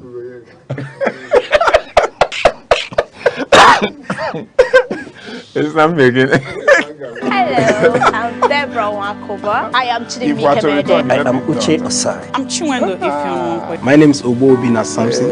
Please keep watching Aneke TV. Or you can visit us on our socials like Instagram, Facebook, X, TikTok, or YouTube, all at Aneke TV. This is Aneke. Hello, I'm Debra Wakoba. I am Chidimike Mede. I am Uche Osai. I'm Chiwendo Ifeanyi. My name is Obobina Samson. Please keep watching Aneke TV. Or you can visit us on our socials like I'm Debra Wakoba. I am Chidimike Mede. I am Uche Osai. I'm Chiwendo Ifeanyi. My name is Obobina Samson. Please keep watching Aneke TV. Or you can visit us on our socials like How he got to hear about it. All right then, if you are good to return with you to the show. Yes, of course. A lot of other conversations behind the camera. But then we are back with you on the show. Yes, quickly before the signals come for us to wind up. The last point on why you're giving thumbs up to this defection movement by the governor Peter Mbah to the APC. You said connecting to the center. Connecting to the center. We've always known that the governor Peter Mbah has had good relationship with Mr. President Bola Ahmed Tinubu. I wouldn't know if it's something outside the political corridors, maybe business relationship, but then we understand that Bola Ahmed Tinubu actually has a one-on-one good relationship with the governor, His Excellency Dr. Peter Mbah. He was here January 2024, if I'm not mistaken. And that should be the first state he'll be visiting outside Lagos, which is his area, his state base. He came to Enugu, despite Peter being a PDP governor. I think he's really connected. Does he really need to leave the PDP for the APC for this connection when he's really connected? You know, then again, I will say, I know you know the answer, but because you're an anchor, you want to help your viewers to understand better. The personal relationship he has with the president does not translate to the party activities and governance structure. He can walk into the president any time. There are certain protocols which might not be observed. When it comes to the governance itself, Mr. Bola Ahmed Tinubu is the president and is one man. Yes. With the powers he wields and his office, there are also certain things he might not always be there to do. That there are things that need the parastatals of government, ministries, government functionaries, and what have you. So when you look at all those things and the bureaucracies in them, you don't think that, oh, the president has seen that the governor called, if he's free, picks it immediately, or he misses the call and returns it. Yeah, Mr. Governor, I missed your call. They will have a chat. Now, would he always want to reach the president when it has to do with Federal Ministry of Agriculture and State Ministry of Agriculture having to collaborate in a program that will enrich the people of Enugu State? Would he always be there when, like I told you, there are pre-discussions before the one that comes to the public podium? Would he always be there to say, Ndi Enugu would actually want to benefit from this, and they are not having the prior information before it premieres on air and what have you, except a person who is a political amateur or in kindergarten when it comes to do with politics. There's no gainsaying. You can't wish it away. That there are certain benefits. Like I said in my introduction, you might be saying that we ought not to be that yet. We've not gotten there yet. We are where we can still see the mindset of people in politics, people who are also party affiliated, people who are having to do things just like we do even here in Enugu, that there are certain government opportunities. You first of all consider those who you know. You first of all consider people who are close to you. What it ought to be, which I've seen happen even in Enugu State, where people write letter not knowing any person, went and dropped it and got the attention of Governor Pitamba. Now, but that is because one man says, I want us to disrupt the system that have been in place before now. We cannot continue, because there's also this one I told you, that lesson aspect is even very important. We cannot also continue to say, why not do it our way when we are not the men behind the wheel? Peter, who also has a lot of things at his disposal, intelligence report and intels, also know that there are certain things that will work easier and easiest when the state is connected to the center. There are basic things that, of course, nobody is denying him the allocation. Nobody is denying him the asset. When the president came here the first time, he said, I don't care your party. Once you're working, you're my friend. I can come to your state. But Peter also knows that the relationship the governor and the president had will not be enough for his state. So what he's doing now is for Ndi Enugu. You need also, like those of them who are working, though not a politician, but because I supported Peter, there are certain things I do when it comes to the podium and the corridors of power here now. I can walk into the government house. There's nobody, there are very few people there that don't know me. Why? I supported this governor. Despite being an activist and a critic, they know that I will not come to a public media now and start slicing Peter Mba like Okazi leaf. What if it's on the positive note that you're criticizing him? No, that is the point I'm trying to make now. Is that because I have access, if I can't reach him, maybe I can reach Chief of Staff, maybe I can reach SSG, maybe I can reach some of his media aides. So why sit somewhere to start saying, oh, I think I have a problem with this or that? Meanwhile, of course, we know that he's a performing governor. So, but despite performing, there could be one or two things that will raise concern. You have access to do that. Now, it is in the state. Now that he's connected to the center, I can do that not only in the state, but also in Abuja. I can have opportunities I'm aware of, that there are ministries or certain funds that maybe international fund or federal government fund that our people are not assessing very well. I don't need to start telling the governor, tell president who you have a good relationship with. I can directly call the ministry involved and they're seeing it, okay, these are our people. You will not come and start telling everyone in the ministry, in the government agencies how to run things. We are still people who are very affiliated to religion, party, and what's the other one? Ethnicity. So, but I hope that one day we will not consider a person, we won't judge by where you're coming from. We will not look at the color of your screen, but the content you carry. Until we get, what is available now is that you need, that is why people support political parties. That you need to be affiliated to the party and the ruling class in the state for certain things to work for you. All right. So it's a smart thought that Peter says Enugu has been disconnected from 2015 till now. They need to plug in to the center, to Abuja. Okay, for more dividends. Almost winding down, but I wouldn't let you off without taking you back to where we started off at the beginning. You said it was a welcome development, very welcome, as well as maybe an issue of concern. Good. But before we come to the concern, in the southeast at the moment, this is the last state standing with the PDP. So Enugu is gone, so PDP is gone in the southeast. But then we know also that in the southeast, states like Ebonyi, Imo have been connected to the center. I don't think anything marvelous has actually happened in these states. I don't know. No, you won't say. Know. Yeah, you won't say that. So Before you say that, you have to be in those I don't states. know if the connection of Enugu to the center is going to be different from the experience Definitely. of Imo, These two states you Ebonyi. mentioned, which of them is running like Enugu now? Running in terms of what? In terms of development.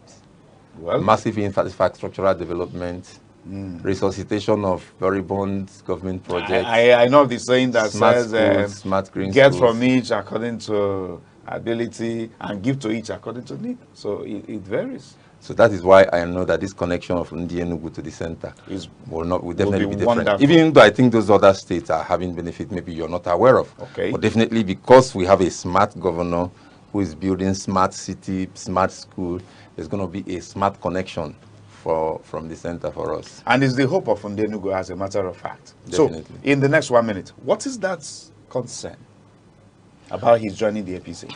Okay, the concern is this overstretched, long-lasting perception of hate by the entire Southeast, then also in the hate on the APC of the party. Because a lot of people see it, they demonize the party. They look at it like, oh, I've been trying to ask, and I'm also putting it out for the viewers of Aneke TV. Please convince me why APC should be demonized in the Southeast. I haven't found any reason. That's why I said it's baseless and unjustifiable. And on that reason, I say that it's good that Peter Mba has taken the bull by the horn. Those who are pained, those who are sad, it will take time for them to walk over it, to understand that we don't need attachment to a party. We need attachment to a man, to a leader who is visionary and performing like our governor, who is trying to take Enugu to the highest level where we won't be competing with states in Nigeria or Africa. His target is even in the Western world. So it's an encouragement for us to support the governor. If you are pained, like a lot of people have spoken to, it's a time to tell you, out of love, let that pain heal with time. But understand that we don't need party.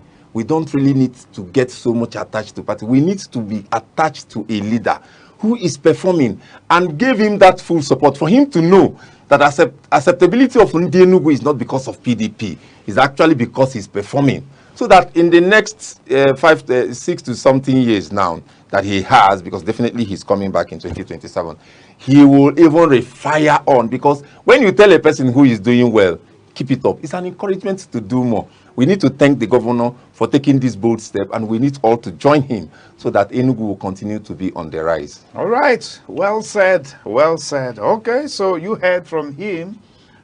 Is a passionate appeal to Ndi Enugu, especially the loyalists of the party, PDP, to please, will I say take heart? Take heart and then try to give your support to the governor. heal. Yes. So that's the appeal coming from him. Well, before we go, good. I am trying to look beyond the governor's second term in office. You just rightly said he's going to do his second term.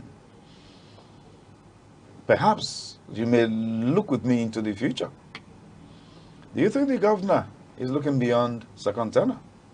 Do you think he's looking beyond Enugu and is looking at Nigeria? Do you think the governor may be nursing some maybe future political ambition of governing Nigeria? And maybe that's why he feels the APC would be a better platform for him. Beyond Enugu now. And in all honesty, if you know Peter Mba very well, he's a man who doesn't get distracted very easily with certain... Well, he's a man who plans ahead. Of course. You do know Peter has, if we get it right after his 8 years, he has what he called the 20-year master plan for Enugu. So which means if he stops after 8 years, whoever takes over from him, whatever other visions you come with, please do not lose certain tracks on this one. Now, if he eventually, by the time he gets back to the south, and if we succeed in getting it to the southeast, and he is considered to run, it won't be an oversized desire, because he really deserves it. But Peter is giving himself task, and for now, he's interested in Enugu. And that is why he's not getting distracted by certain political hula balloons that fly here and there. So Well, if he feels that maybe in the future I would like to rule Nigeria, that's a political ambition and it's a welcome development. All right. But the most important thing is that his main focus now is Enugu. So let's draw the curtain at that point. So thank you very much, Onyedika Agbo, a political affairs analyst, for coming to talk to us on Aneke TV today. We look forward to having you come. It's interesting actually conversing with you, honestly speaking. So dear viewer, you've heard it. Governor Peter Ndubisimba of Enugu State finally has left the PDP. He's now in the APC. So we'll look ahead to see what good that brings for Enugu. I mean, in his speech today, he said it's all about Enugu. So let's hope that tomorrow is here already. My name is Chris Anibogo. Bye for now. Instagram, Facebook, X, TikTok, or YouTube, all at Aneke TV. This is Aneke TV. We move with the world.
It was Robert Greene who asserted, "The future belongs to those who learn more skills and combine them in creative ways."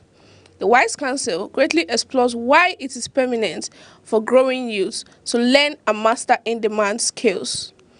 There are skills one can engage in to boost independence, employability, self-confidence, and entrepreneurship.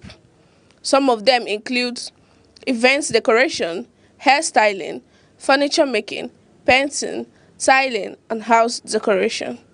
Likewise, some tech skills such as search engine optimization, ethical hacking, web design, and game development. Although learning these skills could be time-consuming, difficult, and unclear. Hello, I'm Debra Wakoba. I am Chidimike Mede. I am Uche Osai. I'm Chinwendo Ifeonwankwe. My name is Obobina Samson.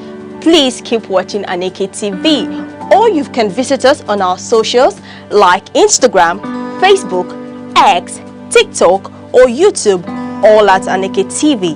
This is Aneke TV. We move with the world.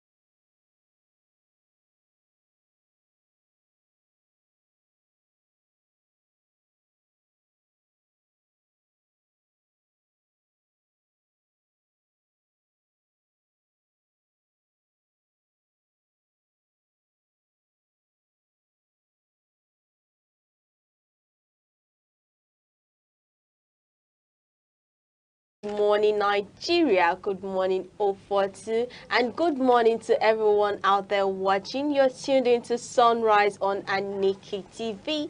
Your voice every morning. I am Deborah Wakoma, coming to you live from our studio here in Vibrant Enugu. And good morning to our global audience. I'm Uche Osai. Wherever you are, at home, in your office or in traffic, thank you for letting us into your space today. And as always, we're happy to refresh, inform, and motivate you. Yes, and it's Wednesday, October 15, 2025. So welcome to another day of refreshing sunrise. And this morning we have everything you need, from the latest news to the weather report and that special sunrise vibe to kickstart your day. So, relax, sip your tea or coffee, enjoy the cruise, because the sunrise is here. Yes, and here on Sunrise this morning, we'll be kicking things off with our quote of the day, and also with that spark of wisdom that would inspire us and make us well-driven and stay focused. Right after that, we'll bring to you today's stories from our newspaper headlines. All the key updates you need to remain informed will be served hot and tasty. Yes, and of course, we've also got that weather report covering cities across the southeast. And later, I'll take you through today's celebration or observance to lift your spirits. Yeah. So we'll be starting today with our quote of the day coming from Steve Jobs. And in his quote, he says, "Be a yardstick of quality. Some people aren't used to an environment where excellence is expected." I repeat, he says, "Be a yardstick of quality. Some people aren't used to an environment where excellence is expected." Now, this quote emphasizes the importance of setting and upholding high standards in everything you do, even when others may not. Now, this quote means a yardstick is a tool used to measure something. So when Steve Jobs says, "Be a yardstick of quality," he means that you should be the measure of example of excellence that others look up to in any environment, whether it be your workplace, school, or community. So not everyone operates at a high level of expectation, and some people may be comfortable with mediocrity or good enough. The job challenges us to rise above that, to create, perform, and behave in ways that define what true quality looks like, even if it makes others uncomfortable or challenges the norm. And we should also be a yardstick of excellence, even at work. So if you're at work, don't just do your job. Do it with precision, do it with creativity, do it with maturity and pride. And also, if you're in school, you should aim for deep understanding, not just passing grades. And when it comes to relationship, you should also maintain integrity and kindness, even if others don't. And when you are a yardstick, you become the benchmark of quality that influences others to improve or raising the overall standard of your environment. Mr. Uche, I want to know if your take on this quote that says, "Be a yardstick of quality," and some people aren't used to an environment where excellence is expected. All right. Steve Jobs, being the man he is, being the creative inventor that he is, in this quote, saying "be a yardstick of quality" is speaking to standard and he is talking to being known for something, being known to maintain a high standard in everything that you are involved in. Yeah. Is in your career, be that person that is known to give quality output, be recognized by the standard, the quality of whatever you are involved in. If you are working in an office, part of it is diligence. Yeah. Being able to be punctual, being able to be attentive to detail, and be flawless in whatever output you give. And in this instance, Steve Jobs is pointing out that not everybody is used to being in an environment where standard, where excellence is required. Then you shouldn't be deterred when you find yourself being a lone wolf in such an environment. You should be able to stand, conquer the terrain, and exude the courage to endorse and establish that yardstick of quality. So, moving forward, even if you're a student, it's quite applicable that when you go for excellence, you will be known for quality, and that in overall will affect the general output. You will see that you will excel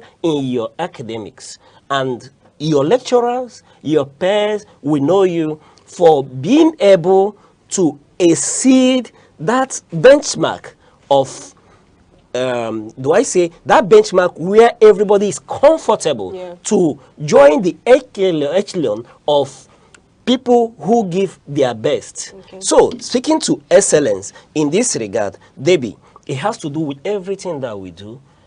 Talk of relationship. Yeah. What are you known for in your relationship? Are you that person that your partner will call any time of the day and you will respond amicably? You understand? Yeah. There are people, I've seen people very toxic, very poor in communication and everything, right? And you see that it affects the general output. It affects the flow. And I begin to wonder, Debbie, I don't know how such people, how they cope in such relationship. And I don't know, again, beyond relationship, talk about work environment, talk about everything we do. When somebody is shabby, I don't know how to cope about that and how we condone such thing, because yes, Steve Jobs is right to let us know that there's an environment where you don't find everybody being excellent. So when you see that other people's inefficiency, inability could affect your output, what do?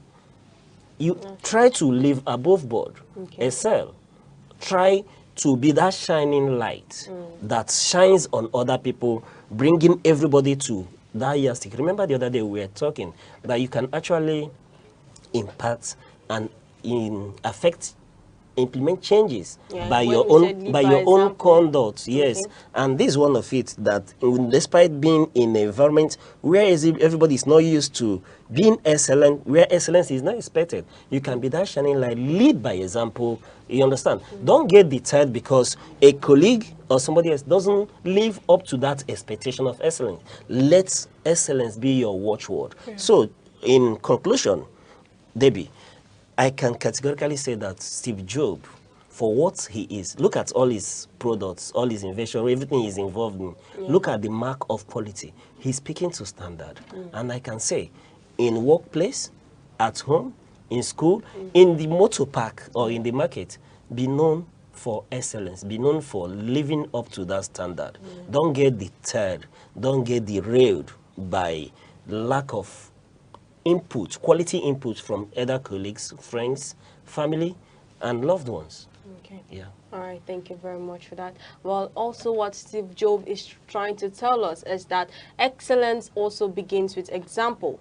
Even if others aren't used to high expectation, set the tone and be the one who defines what quality looks like, because true leaders don't follow standards, they create them. And also greatness comes only when you refuse to settle for average and when you inspire others to meet that same expectation.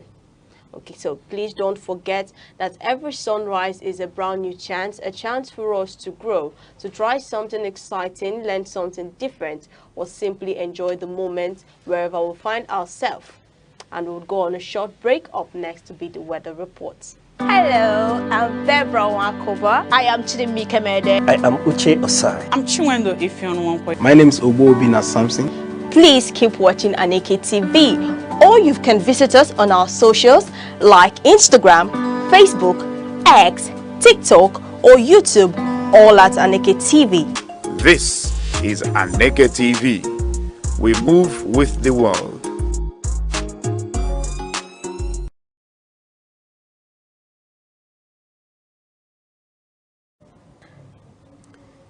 You're still watching Sunrise on Aneke TV. Stay tuned as we take a look at the weather reports across major cities in Southeast today. Yes, and we'll be beginning with Oka. It's a cloudy morning with light showers expected around midday. Temperatures will range between 21 and 28 degrees Celsius, so you might want to keep that umbrella handy as you head out. Over to Enugu. The coast city will see a mix of clouds and sunshine early on, but showers and light rain are expected as we move into the afternoon. Temperatures will hover between 23 and 30 degrees Celsius. Warm, humid, and a little wet later in the day. And in Abakaliki, expect morning showers turning to cloudy skies by afternoon. It's a humid day ahead with highs reaching around 30 degrees Celsius. A perfect day to pace your outdoor plans between the breaks in the rain. Now to Owerri is a rainy start for the heartland city, with showers tapering off by midday. The rest of the day will stay mostly cloudy, and temperatures will rise to around 30 degrees Celsius. Keep your rain gear close. Those afternoon drizzles might just sneak in again. And finally, Umahia. The morning begins cloudy with light rain expected by mid-morning, turning to heavier showers through the afternoon. Temperatures range between 22 and 29 degrees Celsius, with occasional breaks of sunshine later in the evening. So, wherever you are in the southeast today, stay safe, stay dry, keep shining, but do remember that rain or shine, we've got you covered. And that's it for Weather Report today. We'll be right back.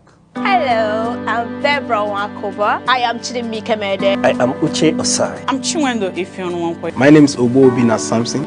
Please keep watching Aneke TV, or you can visit us on our socials like Instagram, Facebook, X, TikTok, or YouTube, all at Aneke TV. This is Aneke TV. We move with the world.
Dedication is doing your best, even when no one is watching.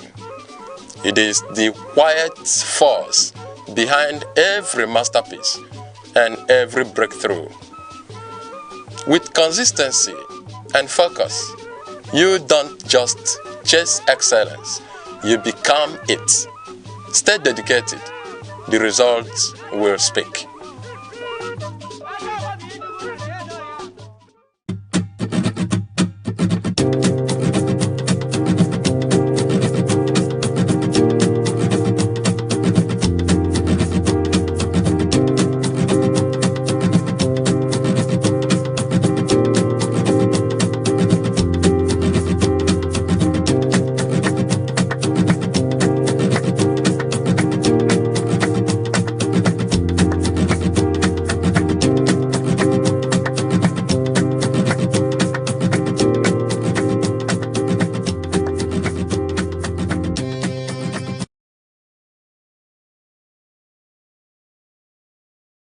Still watching Sunrise on Aneke TV. Now let's see what's making front page today on The Nation, on The Guardian, Vanguard, Daily Trust, and The Punch headlines. All right, and joining us, our guest today to review these headlines is Mr. Chris Anubog. Mr. Chris, it's Also, always it's a a pleasure pleasure. to see you. It's a pleasure come to around. join you people. Deborah, All how are right. you? You're welcome, sir. Thank Nice you to very see you much. again. Thank you. So to our headlines for today. Now on The Punch headlines, it reads, marketers blame depots as petrol nears 1,000 per litre. And on the Vanguard headlines, it reads, illegal financial outflows worsening Nigeria's revenue problem, IMF. And on the Guardian headlines, we have APC consolidates power as Mba ends PDP's 26-year reign in Enugu. And on the Daily Trust headline, we have Taraba government, other big wigs are APC. Over to you, Mr. Chris. You can take any headline. I want to know your thoughts on any of the headlines. Which would you want me All to right, go for? let's start with Governor Pitamba of Enugu State, being that the studio is located here in Enugu State and is still making news headlines across the federation. So, talking about the governor decamping to the APC, what's your view of this development? It's an interesting one. The game of politics is always an interesting game. Every game has rules, rules of engagement. And if you must be a good player, you must know the rules of the game so that you don't get penalized in the course or process. As a matter of fact, it's quite interesting to see that the almighty PDP that has held sway in the southeastern Nigeria is no more in existence in the southeast as a whole. It's not just about Enugu now, it's about the southeastern people of Nigeria. Since 1999, that we returned to another run of democracy in the country. PDP, the People's Democratic Party, has ruled the state Enugu 26 years down the line. Well, for Mr. Peter Mba, I would say congratulations to him. It's not an easy feat to come by at all, because it's a very tough decision to have pulled that path. But then again is the question, why are we leaving PDP for the All Progressives Congress in Enugu State? Somebody may say it's because of the ongoing political crisis rocking the PDP. But the question again is, yes, we understand there is an internal crisis bedeviling the PDP, especially since they lost the presidency in 2015 to the APC. The party came into crisis. You know, when the center cannot hold, things will always, as expected, fall apart. And since then, they've been struggling to find their footing politically in the country. They became the major opposition party. They came very close in the last general elections with Atiku Abubakar scoring second position after the elections. But then they could not still clinch the presidency from the APC. And that has continued. But then internally, Um, the issue of who becomes the national secretary of the party PDP was there. It's a position that was zoned to the southeastern PDP. Senator Anyang was there, elected, duly elected during the convention of the PDP, left at some point to go into the race of the governorship, race in Imo State. And then Peter Mba, being the leader of the PDP in the Southeast, was asked to get a replacement from the Southeast. He nominated Udo Okoye to go take over the position. But then Anyanwu, having lost the governorship election in Imo State, returned to the office. And that generated more chaos. They went through the courts, High Court, Appeal Court, that said Udo Okoye should be reinstated, should be placed there. But then at the Supreme Court level, the Supreme Court decided that it was not a matter within the jurisdiction of the court to decide. It should be solely reserved for the party to decide what they should do. The status quo should be maintained. And with that having been done by the courts, what did we see? Anyanwu had to go back to the office forcefully. Udo Okoye also there, and that generated more heat. But then between Peter Mba and the FCT minister, Nyesom Ezonwike, crisis erupted again. So one would say, due to the political crisis in the PDP, maybe that's why the governor of Enugu State, Peter Mba, decided to jet off from the PDP. But political observers and watchers may have advised him, maybe he should have just tarried a little while. Since the PDP National Convention has been fixed for November, maybe the PDP will have been able to organize his house and then, But then again, is Nyesom Ezonwike giving up? Because I hear him threatening the party, the rest members of the party, that the convention will be null and void. So maybe as a result of the political crisis in the PDP, the movement by Peter Mba could be justified. Then again is the issue of connecting the state Enugu to the center. Because since PDP lost the presidency in 2015, it became obvious that the government in Enugu since then have not been connected to the center. So with this movement by Peter Mba to the APC, it's obvious his intention is to connect Enugu now to the central government in Abuja. But again, one wants to ask, Imo State is an APC state in the southeast. And you have Ebonyi State also in the APC from the southeast. How much of the connection have we seen, connection to the center? What has it brought for Imo? What has it brought for Ebonyi? So what's going to be different this time around with Enugu joining the APC? I know that Peter Mba has a personal relationship with Mr. President Bola Ahmed Tinubu. By the way, they are business men, especially the oil business, and which I think was what necessitated Bola Ahmed Tinubu, our president, coming to visit Enugu November last year, 2024.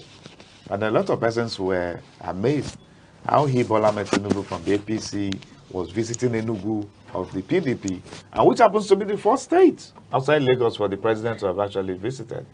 So between the both men, I know that there is an existing relationship. So connection to the center here shouldn't really be a problem. But again, it's the issue of politics. Politics. And I will always keep telling people, politics is always a thing about interests. Wherever you know that your interests will be better protected, then you head there. So if Peter Mba feels he's not safe within the PDP, where else could he be landing? But again, he needs to watch it, because this is Enugu. You know, I don't know if you're used to the statement, I don't know, be Lagos. So this is Enugu. And Enugu has somehow wonderful romance with the People's Democratic Party, beginning from 1999 when Chimaroke Namani took the first run to Barrister Sullivan Chime, and then to former governor Ifeanyi Ugwuanyi before Peter Mba. At least PDP gave Peter Mba the platform to emerge as governor. So he needs to watch it. It's not just about connecting to the center. He needs to equally look down homewards to ensure that he doesn't lose touch with the grassroots. A lot of people have sympathies, they have sentiments, they have emotional attachment to the party PDP in Enugu. All right. It's like there is a bond. So in order to disconnect that bond between the people and the party here, Peter Mba needs to bring the politics down to the grassroots. I expect his media team to do more in sensitizing the people and carrying the people along so that the people will understand exactly why this move is very, very important for the people. So that let's not have breach or gap in communication between the political class and those of us at the grassroots. Let there be proper communication. So I tell him congratulations again. I see Peter going beyond the Enugu. I see him, doing more of a national politics after his second tenure as governor. I think that's what I see in his political personality. So All right. With this switch, you still see the governor being able to clinch the ticket and win a second term in office? I see no opposition against the governor in Enugu. All right. Very well said. Now, looking at the Daily Trust headline, Taraba governor, other bigwigs, IAPC, still in the same alignment and line of decampment from ruling to the ruling party from the PDP. Well, but we must have to warn, it's dangerous that we are headed towards one party system. Everybody now wants to align with the ruling party, the APC. The last time I checked, we have different types of party systems. You have the multi-party, you have the two-party system, and you have the one-party system. And in some other climes, there may not even be the existence of political party. You have independent candidates. If you feel you are equal to the task, present yourself to the people without actually making use of a political party. Politicians, we understand in this our climb, see political party as a vehicle. A vehicle that takes people to their destination. And once you get to your bus stop, what do? You step out of the vehicle. But for me, political parties should be more of ideology, ideological movement. Why am I joining the APC? Because of the ideology the party has. They call themselves the progressives. Yeah. Then the question is, the states governed by APC government, how progressive are they? Are they doing better than maybe, like in the Southeast, for instance, where we are domiciled? Anambra is governed by APGA. Abia is governed by Labour Party. Then Bonny and Imo by the APC. So if you are to do a comparative analysis of the progressiveness in these states, okay, would you say that states like Ebonyi, Imo, governed by APC, is more progressive than Abia? The indices are there. Do you understand the point? So if the APC as a party considers itself as progressive, maybe a leader could decide and say, okay, I want to make my own place progressive as well, so let me join. So that's the ideology we are talking about. But unfortunately here, our parties are not built on the principles of ideology. If you go to the United States of America, yes, you have the two major parties there. It's either you are a Democrat, okay, or you're a Republican. And sometimes it runs down to the family system. You could see someone whose grandfather was a member of the Democrats. So in his family lineup, the children and even the grandchildren aligns with the Democrat because that's what they believe in. Okay? But here, somebody is elected through a platform. He dumps it after a year or two and jumps up to another party. Well, Taraba governor, I understand he has such interest, but let me warn, it's not just about him alone. He's not alone in this trajectory. We'll begin to get news from the grapevine as well. Maybe, just maybe in the southeast, another governor, maybe joining the APC. So at the end of the day, if every state now embraces the All Progressives Congress, where is the power of the opposition? Or are we not going to have opposition anymore? I think that's not too healthy for democracy. And let the APC watch it. This exodus, movement of the people, political bigwigs joining the party, is also dangerous, not too healthy for the APC as a party, because there's what we call an implosion. Let it not lead to implosion within the party, because, for instance, in Enugu now, Osai, if the governor Peter Mba is leaving the PDP with the political appointees, the commissioners, the local government chairman, the councillors, the members of the House of Assembly, as well as the National Assembly members, into the APC. That's its structure. Before now, you have people holding sway for APC in Enugu. So what's going to happen to them? You're going to push them away. So there may not be a balance. There may not be a meeting point. And it's going to brew crisis within the party APC if the party is not careful. If they are not careful. So for Taraba, let's watch and see what happens. All right. So we'll pray that there is no implosion in APC with the convergence of all the ruling governors. Debbie. Okay, thank you very much. Well, I would like to know your take on the Vanguard headline that says illegal financial outflows worsening Nigeria's revenue problem, IMF. IMF need not tell us what we already know. Okay. Every adult Nigerian knows the crisis we have. It's no longer news that our leaders, political leaders, are fond of the habit of taking away our resources out of the country. We experienced it more during the days of the military in governance. For instance, I give you an instance. Do you know how much General Sani Abacha, of blessed memory, carted from Nigeria to overseas, to the point that years after his death, Nigeria has been receiving the repatriation of these funds in millions of hard currencies. Do you understand? Yeah. Every day you hear the FCC, you hear the, what's the other one? ICPC. Chasing after politicians, court cases here and there. Which reminds me, I don't know, you journalists, what's the latest with Yaya Bello, the former governor of Kogi State?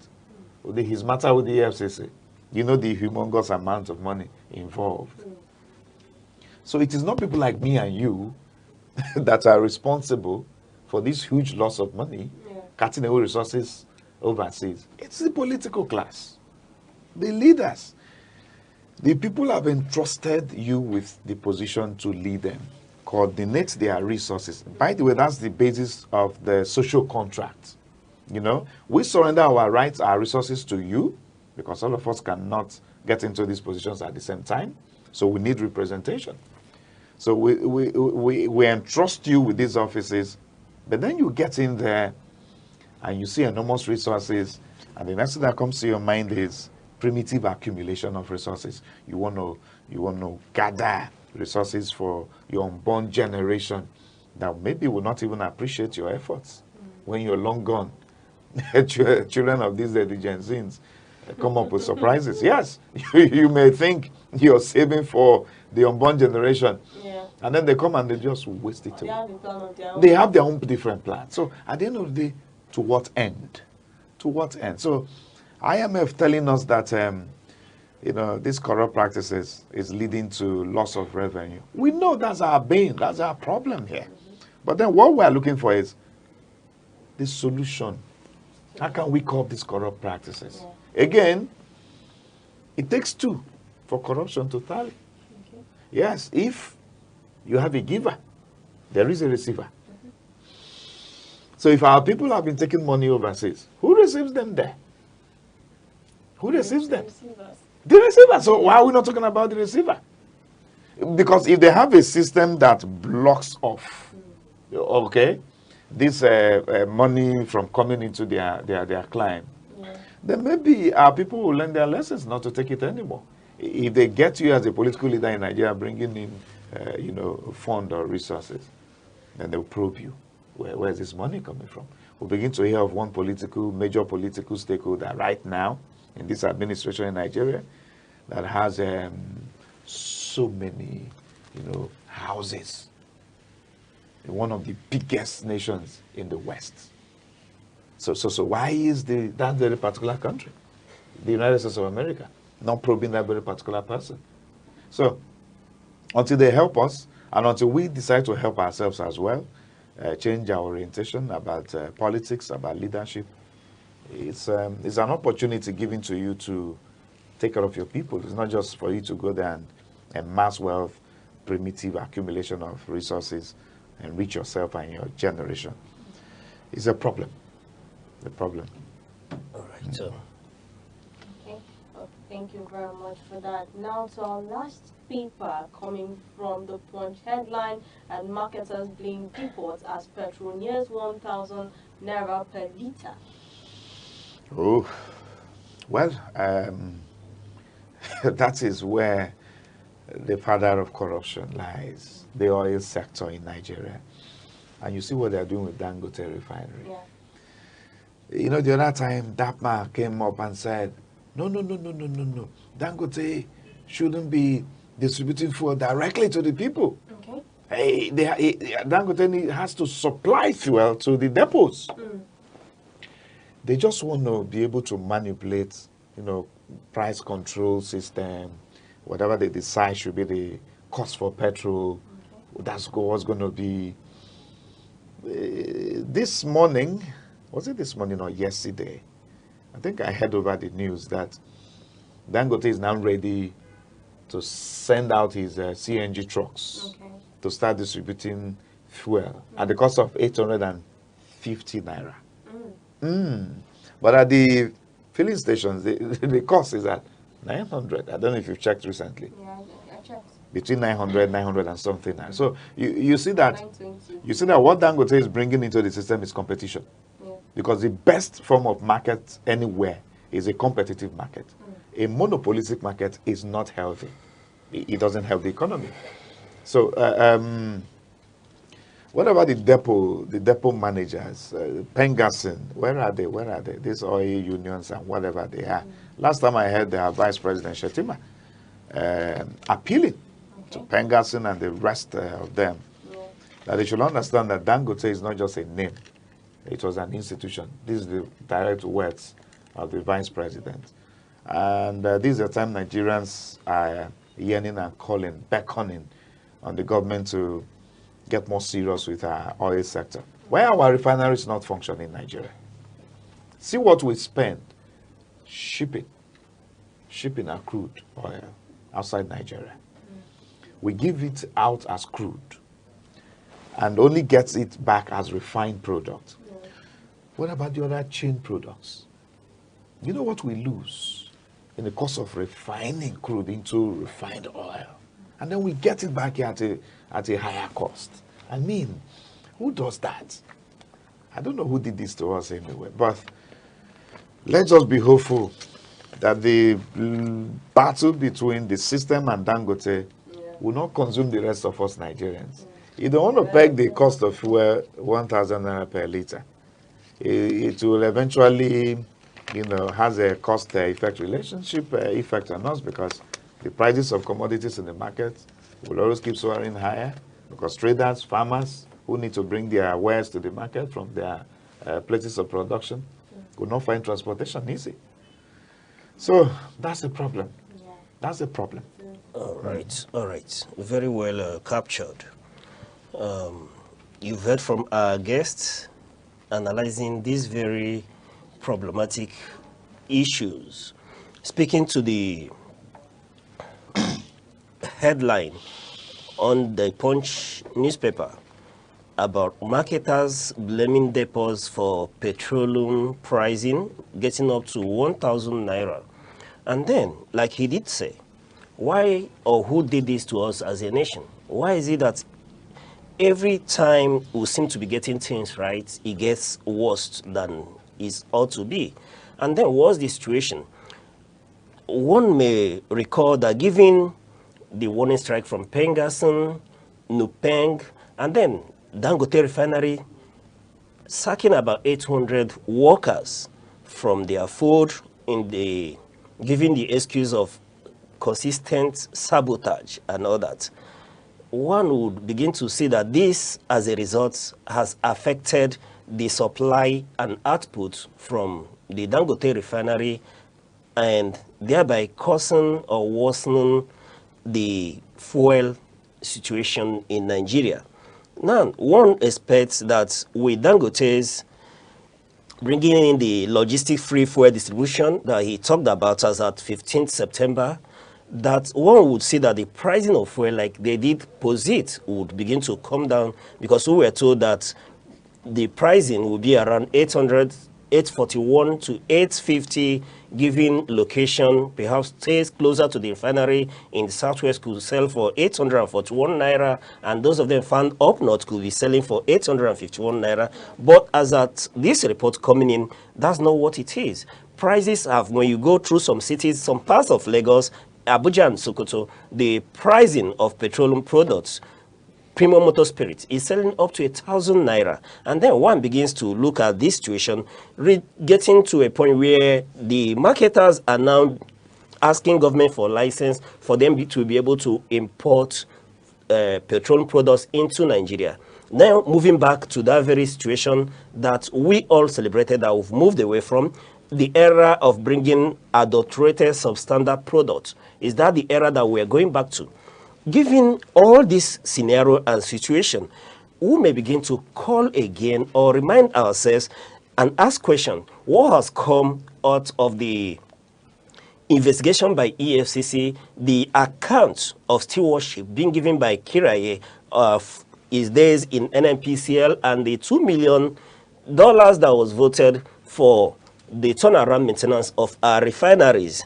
If those refineries have been maintained and are working up to capacity, despite whatever challenges the Dangote refinery may be facing, will not be able to throw us into either scarcity or increment. Yes, while we agree that if all these are working, then there will be genuine competition amongst the players in the industry. But we'll have to categorically call for the EFCC to quicken up their investigation, prosecute whoever is found wanting and has erred. Let us know where this $2 million has gone to. Because if these refineries, talk about the Warri refinery, talk about the Port Harcourt refinery and the Kaduna refinery, sum together, if they are working, we'll be able to have about 445 barrels per day of oil production. And that will go in a long way with whatever capacity that Dangote has brought on board to stabilize and force prices to come down for the good people of Nigeria. Like our guest did mention, if this continues to skyrocket, it will begin to impact the prices of food in Nigeria. Therefore, we call on the government to please retool the policies to re-engineer Nigeria to a proper direction where we do not see factors or causes that will cause petroleum products to skyrocket abysmally. Initially, we were told that things will be controlled by market forces, but this time around, we do not believe that they are being controlled by market forces. Now, moving over to the Vanguard headline by the IMF, talking about illegal financial outflows worsening Nigeria's revenue problem. Our guest did bring out the key issue here. It's not about talking about where embezzlements are moving away from, where the people siphoning Nigerian money and others. Yes, we are quite aware of how the taxpayers' money is being siphoned away from the country.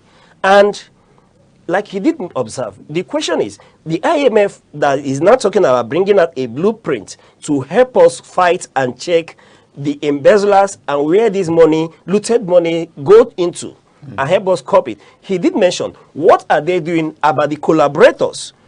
what are we doing about these collaborators? This is important because when you read how Europe underdeveloped Africa, it now brings to point that it is very, very imperative and important that we bring these collaborators to book. And who are these collaborators who can be bold to say? And as a nation, we should be very decisive and not wait on IMF, the World Bank, to lead this blueprint for us. Rather, we should call it out for what it is. Let these foreign nations that keep these looted funds come out, return them, prosecute these people as criminals, as common thieves.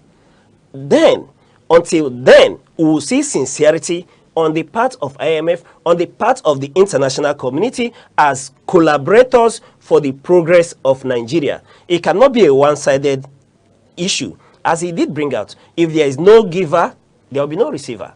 There is a receiver because there is a giver. And if the receiver is not there, the giver would be easily found out in Nigeria. And you see our politicians, where are they investing these looted funds? Not in Nigeria, definitely, like he has pointed out. A number of them are building and buying mansions outside the country.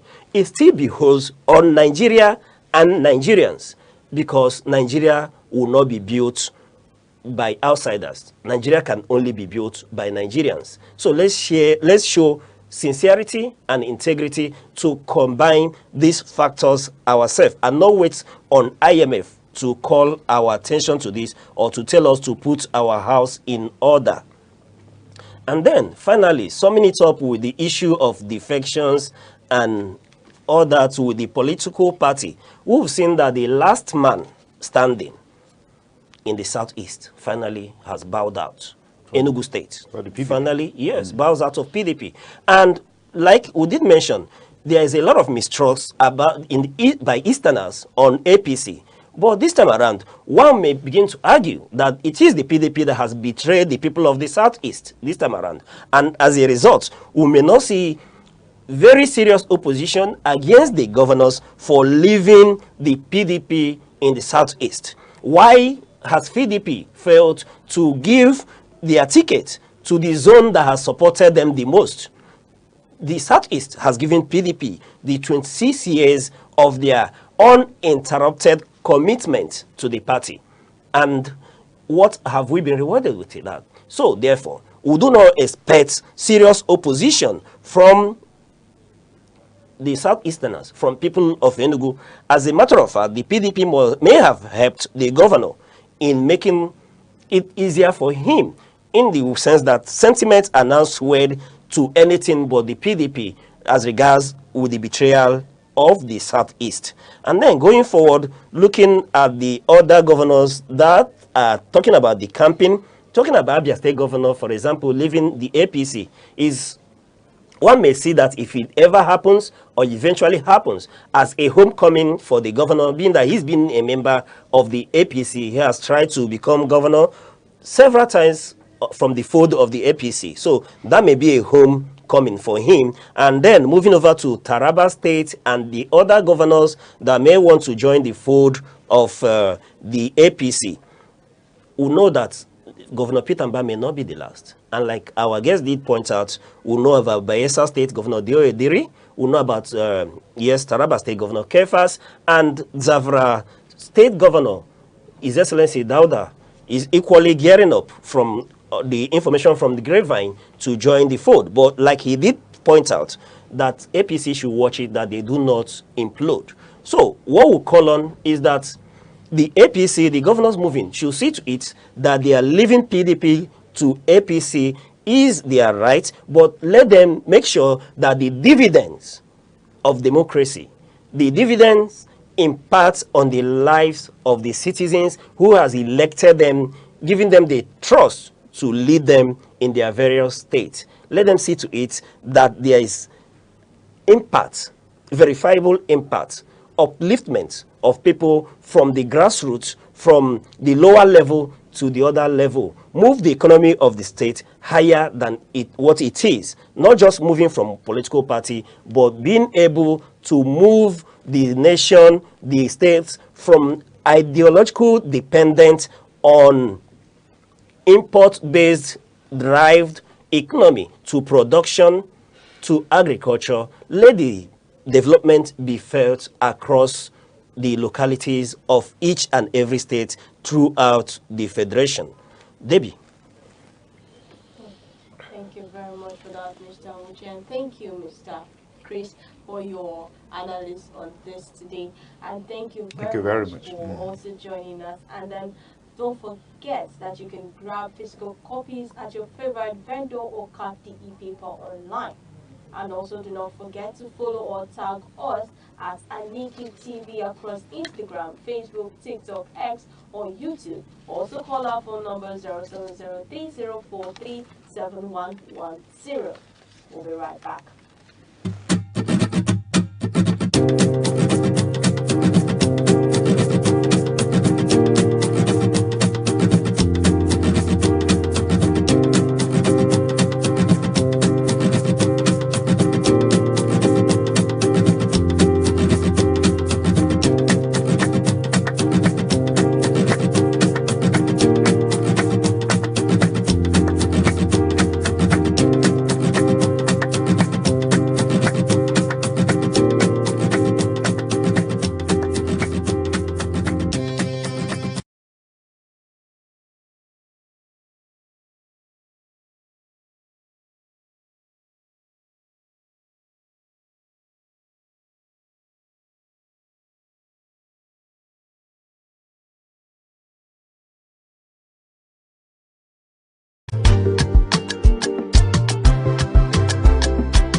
Still watching Sunrise on Aneke TV.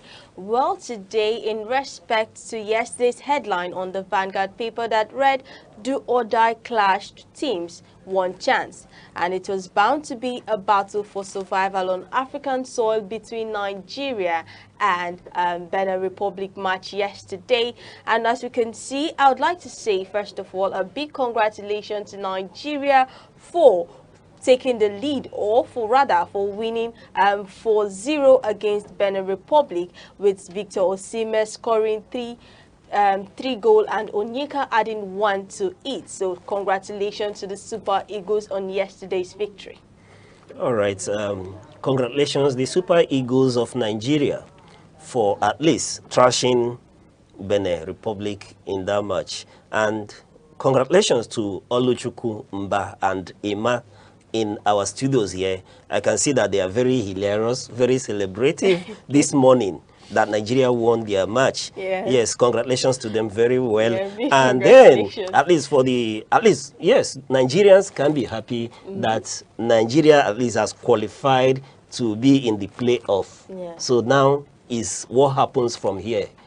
At least the chances of qualifying for the tournament, the World Cup in the America, hosted by US, Canada, and Mexico. They now have a chance to determine if they will be there. It's no longer the mathematical calculation from Mr. Oluchukwu Mba on Nigeria being able to go to the World Cup next year. So, let's see what they will do at the playoff. We don't know who they will be playing next, but it's in their hands now. So we don't have to start praying to God, believing that our God is bigger and stronger than their God. They too, whichever nation we will play with, are equally a prayerful nation. So we should be able to do our mathematics, do our homework very well, and then go forth, make the nation proud. And then make doubters like myself, who no longer believes in our ability to do the right thing on the field of play, win matches, and become that powerhouse in the football that we used to know. Those who are heartbroken by the Super Eagles of Nigeria, the management of the Super Eagles, and all that, so that at the end of the day, maybe perhaps they can bring us back to the fold. So, Debbie, congratulations to Super Eagles. Yes, Congratulations to congratulations. Oluchukwu Mba. Yeah, thank you very much for that. And now we'll be moving over to our celebration for today. Hello, I'm Debra Wakoba. I am Chidimike Mede. I am Uche Osai. I'm Chiwendo Ifeonwankwe. My name is Obobina Samson. Please keep watching Aneke TV, or you can visit us on our socials like Instagram, Facebook, X, TikTok, or YouTube, all at Aneke TV. This is Aneke TV. We move with the world.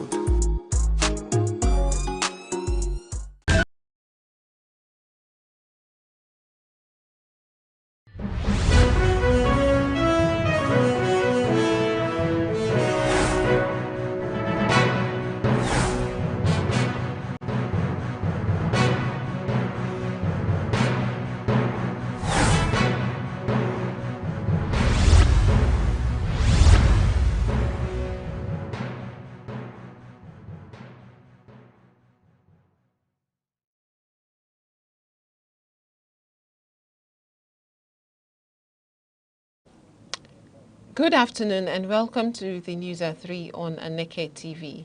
First, let's look at stories making the headlines. Nigerians urged to unite against agents of destabilization. IMF warns Nigeria over rising illicit financial flows. National Assembly targets December 2025 to complete Electoral Act amendment. Enugu State Governor finally joins APC.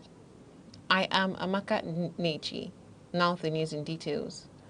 The Minister of Information and National Orientation, Alhaji Mohammed Idris, has urged Nigerians to unite against false narratives and misinformation aimed at undermining the country's unity.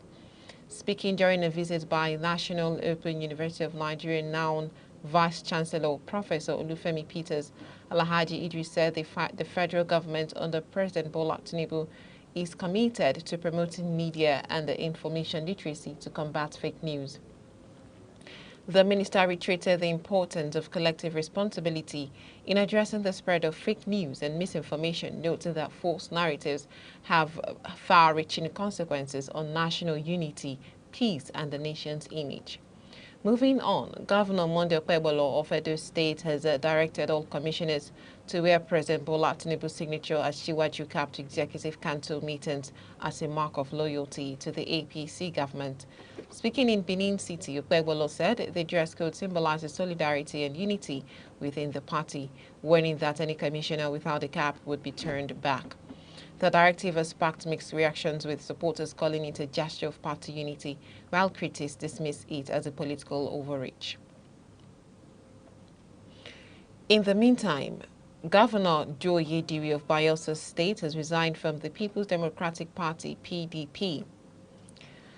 Governor Diri announced this today at the EXCO chamber in the Bayelsa State Government House. According to reports, the Speaker of the Bayelsa State House of Assembly, Mr. Abraham Ngobere, along with 18 PDP lawmakers, also tendered their resignation from the opposition party. Governor Diri's exit from the PDP comes 24 hours after his Enugu State counterpart, Dr. Peter Mba, defected to the ruling All Progressives Congress, APC. As of the time of filing this report, Governor Diri has not yet declared his next move. Meanwhile, Vice President Kashim Shettima says Governor Peter Mba of Enugu State has now become the leader of the All Progressives Congress, APC, in the state. Vice President spoke during the official welcoming of Governor Mba into the APC family at Opera Square, Enugu. Correspondent Chidimai Kemede was there for Aneke TV.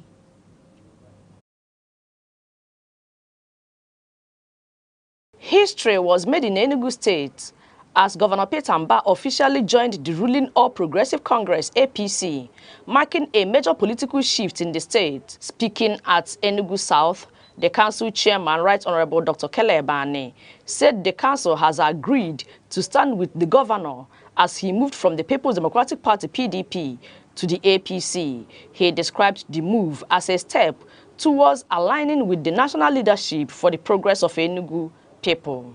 In aligning ourselves with the policies and the principles of the state, we have found it worthy that we should address our followers, our party members today, that we are taking that very bold step. Note that nothing have spoiled. What we are doing is something that will give us that very platform to continue to serve our people better. And that is connecting Enugu State, Enugu South to the center. We can no longer play an opposition politics again. That was the reason why we are moving today to APC. The ceremony shifted to Okpara Square, where massive supporters filled the venue wearing APC branded shirts and caps, waving their brooms in excitement. There was music, dancing, and a strong sense of unity as party members and residents turned out in large numbers to welcome the governor.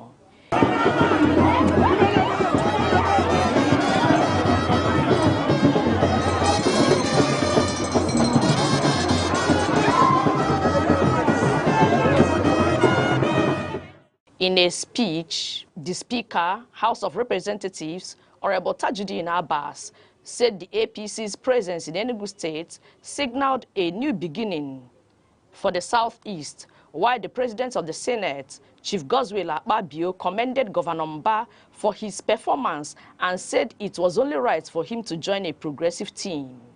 Enugu is the heartbeat of the southeastern Nigeria. Is it true? When we have Enugu, are we not having Southeast as a whole? Are we going to do that? Thank you very much. The man that is transforming, the man that is performing, should belong to the progressive family. So if I say Pitamba, you say progressive. Pitamba, progressive. Pitamba, progressive. The former governor of Enugu State, Barrister Sullivan Chime, thanked President Bola Ahmed Tinubu for welcoming Governor Peter Mba into the APC family and called it a move that would strengthen the state politically. I want to say on behalf of the entire Enugu State, a very big thank you to our distinguished visitors. Thank you so much for coming here. Thank you so much for being here to honor and receive our governor into our fold.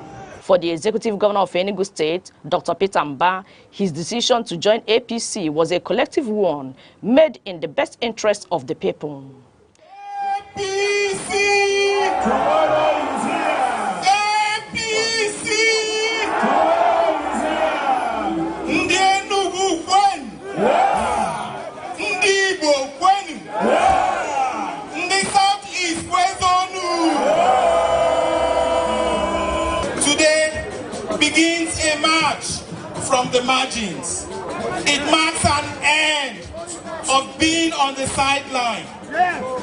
Today, we are coming together as the Southeast to put an end to fragmented politics. Representing the President, Vice President Kashim Shettima praised Ndibo for their resilience and contribution to the nation. He declared Governor Peter Mba the new leader of APC in Enugu State. I believe Ndibo have come to the mainstream of Nigerian politics. I want to warmly welcome you to the APC. And as for the APC convention and constitution, the governor is the leader of the party in the state. Your Excellency, you are now the leader of the APC family in Enugu State. Again, the event was attended by several prominent figures, including Senator Ken Nnamani, Senator Uche Ekunife, Prince Nicholas Okachuku, and others. The high point of the day was the official presentation of the APC flag to Governor Peter Mba by the party's national chairman, Dr. Nentawe Yewada. Aneke TV.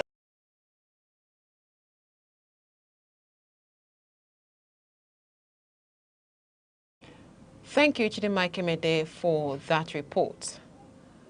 The News at 3 is coming to you live from Aneke TV. Remember, you can follow us on all social media feeds on Facebook, X, Instagram, TikTok, and here on YouTube, all at Aneke TV. Now a quick reminder of major developments in the news. Nigerians urged to unite against agents of destabilization. Still to come, IMF warns Nigeria over rising illicit financial flows. National Assembly targets December 2025 to complete Electoral Act amendment. Enugu State Governor finally joins APC.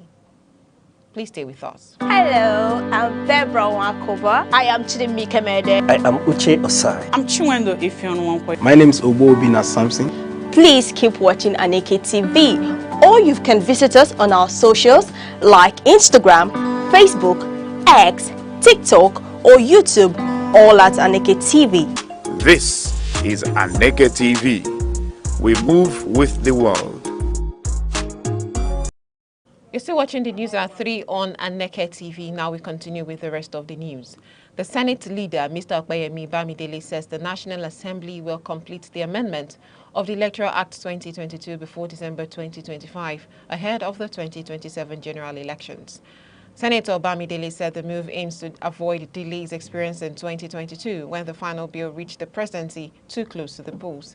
He also confirmed President Tinubu's nomination of Professor Joash Amopitan as INEC chairman following Mahmoud Yakubu's exit. In education, the National Association of Nigerian Students has issued a 7-day ultimatum to the federal government and the Academic Staff Union of Universities ASU to resolve their dispute and avert another strike that could disrupt the academic calendar. In a statement, NANS President Olushola Oladoja warned that any further disruption would be unacceptable, especially for students relying on education loans. Meanwhile, the federal government has pledged stronger support for girl-child education, describing it as vital to Nigeria's development. The Minister of State for Education, Professor Shuaiba Said Ahmed, made this known in Abuja. Professor Ahmed said the government is implementing the national policy on gender in basic education to eliminate gender gaps and promote equal access to learning. In other news, troops of the 6th Brigade Nigerian Army have cleared the terrorist camps in Ibi local government area, Taraba State, recovering an AK-47 rifle, ammunition, uniforms, and a stolen motorcycle. The operation, launched after credible intelligence, forced terrorists to flee their heavy fire. Brigadier General Kingsley Owa praised the troops bravely and vowed to continue action until all criminals are flushed out of the state. In business, the International Monetary Fund, IMF, has upgraded Nigeria's 2025 economic growth forecast to 3.9%, citing stronger domestic fundamentals and investor confidence.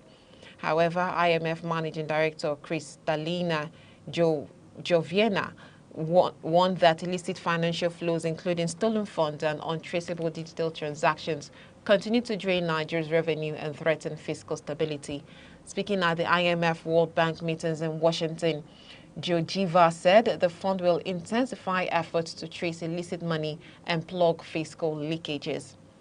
Still in business, the Naira slipped marginally between 1,460 Naira and 1,468 Naira per dollar today at the official NFEM window, while black market dealers sold between 1,485 Naira and 1,505 Naira. Analysts attributed the gap to liquidity shortages and retail demand pressures, even as global markets anticipated possible U.S. Fed rate cuts, easing pressure on emerging currencies.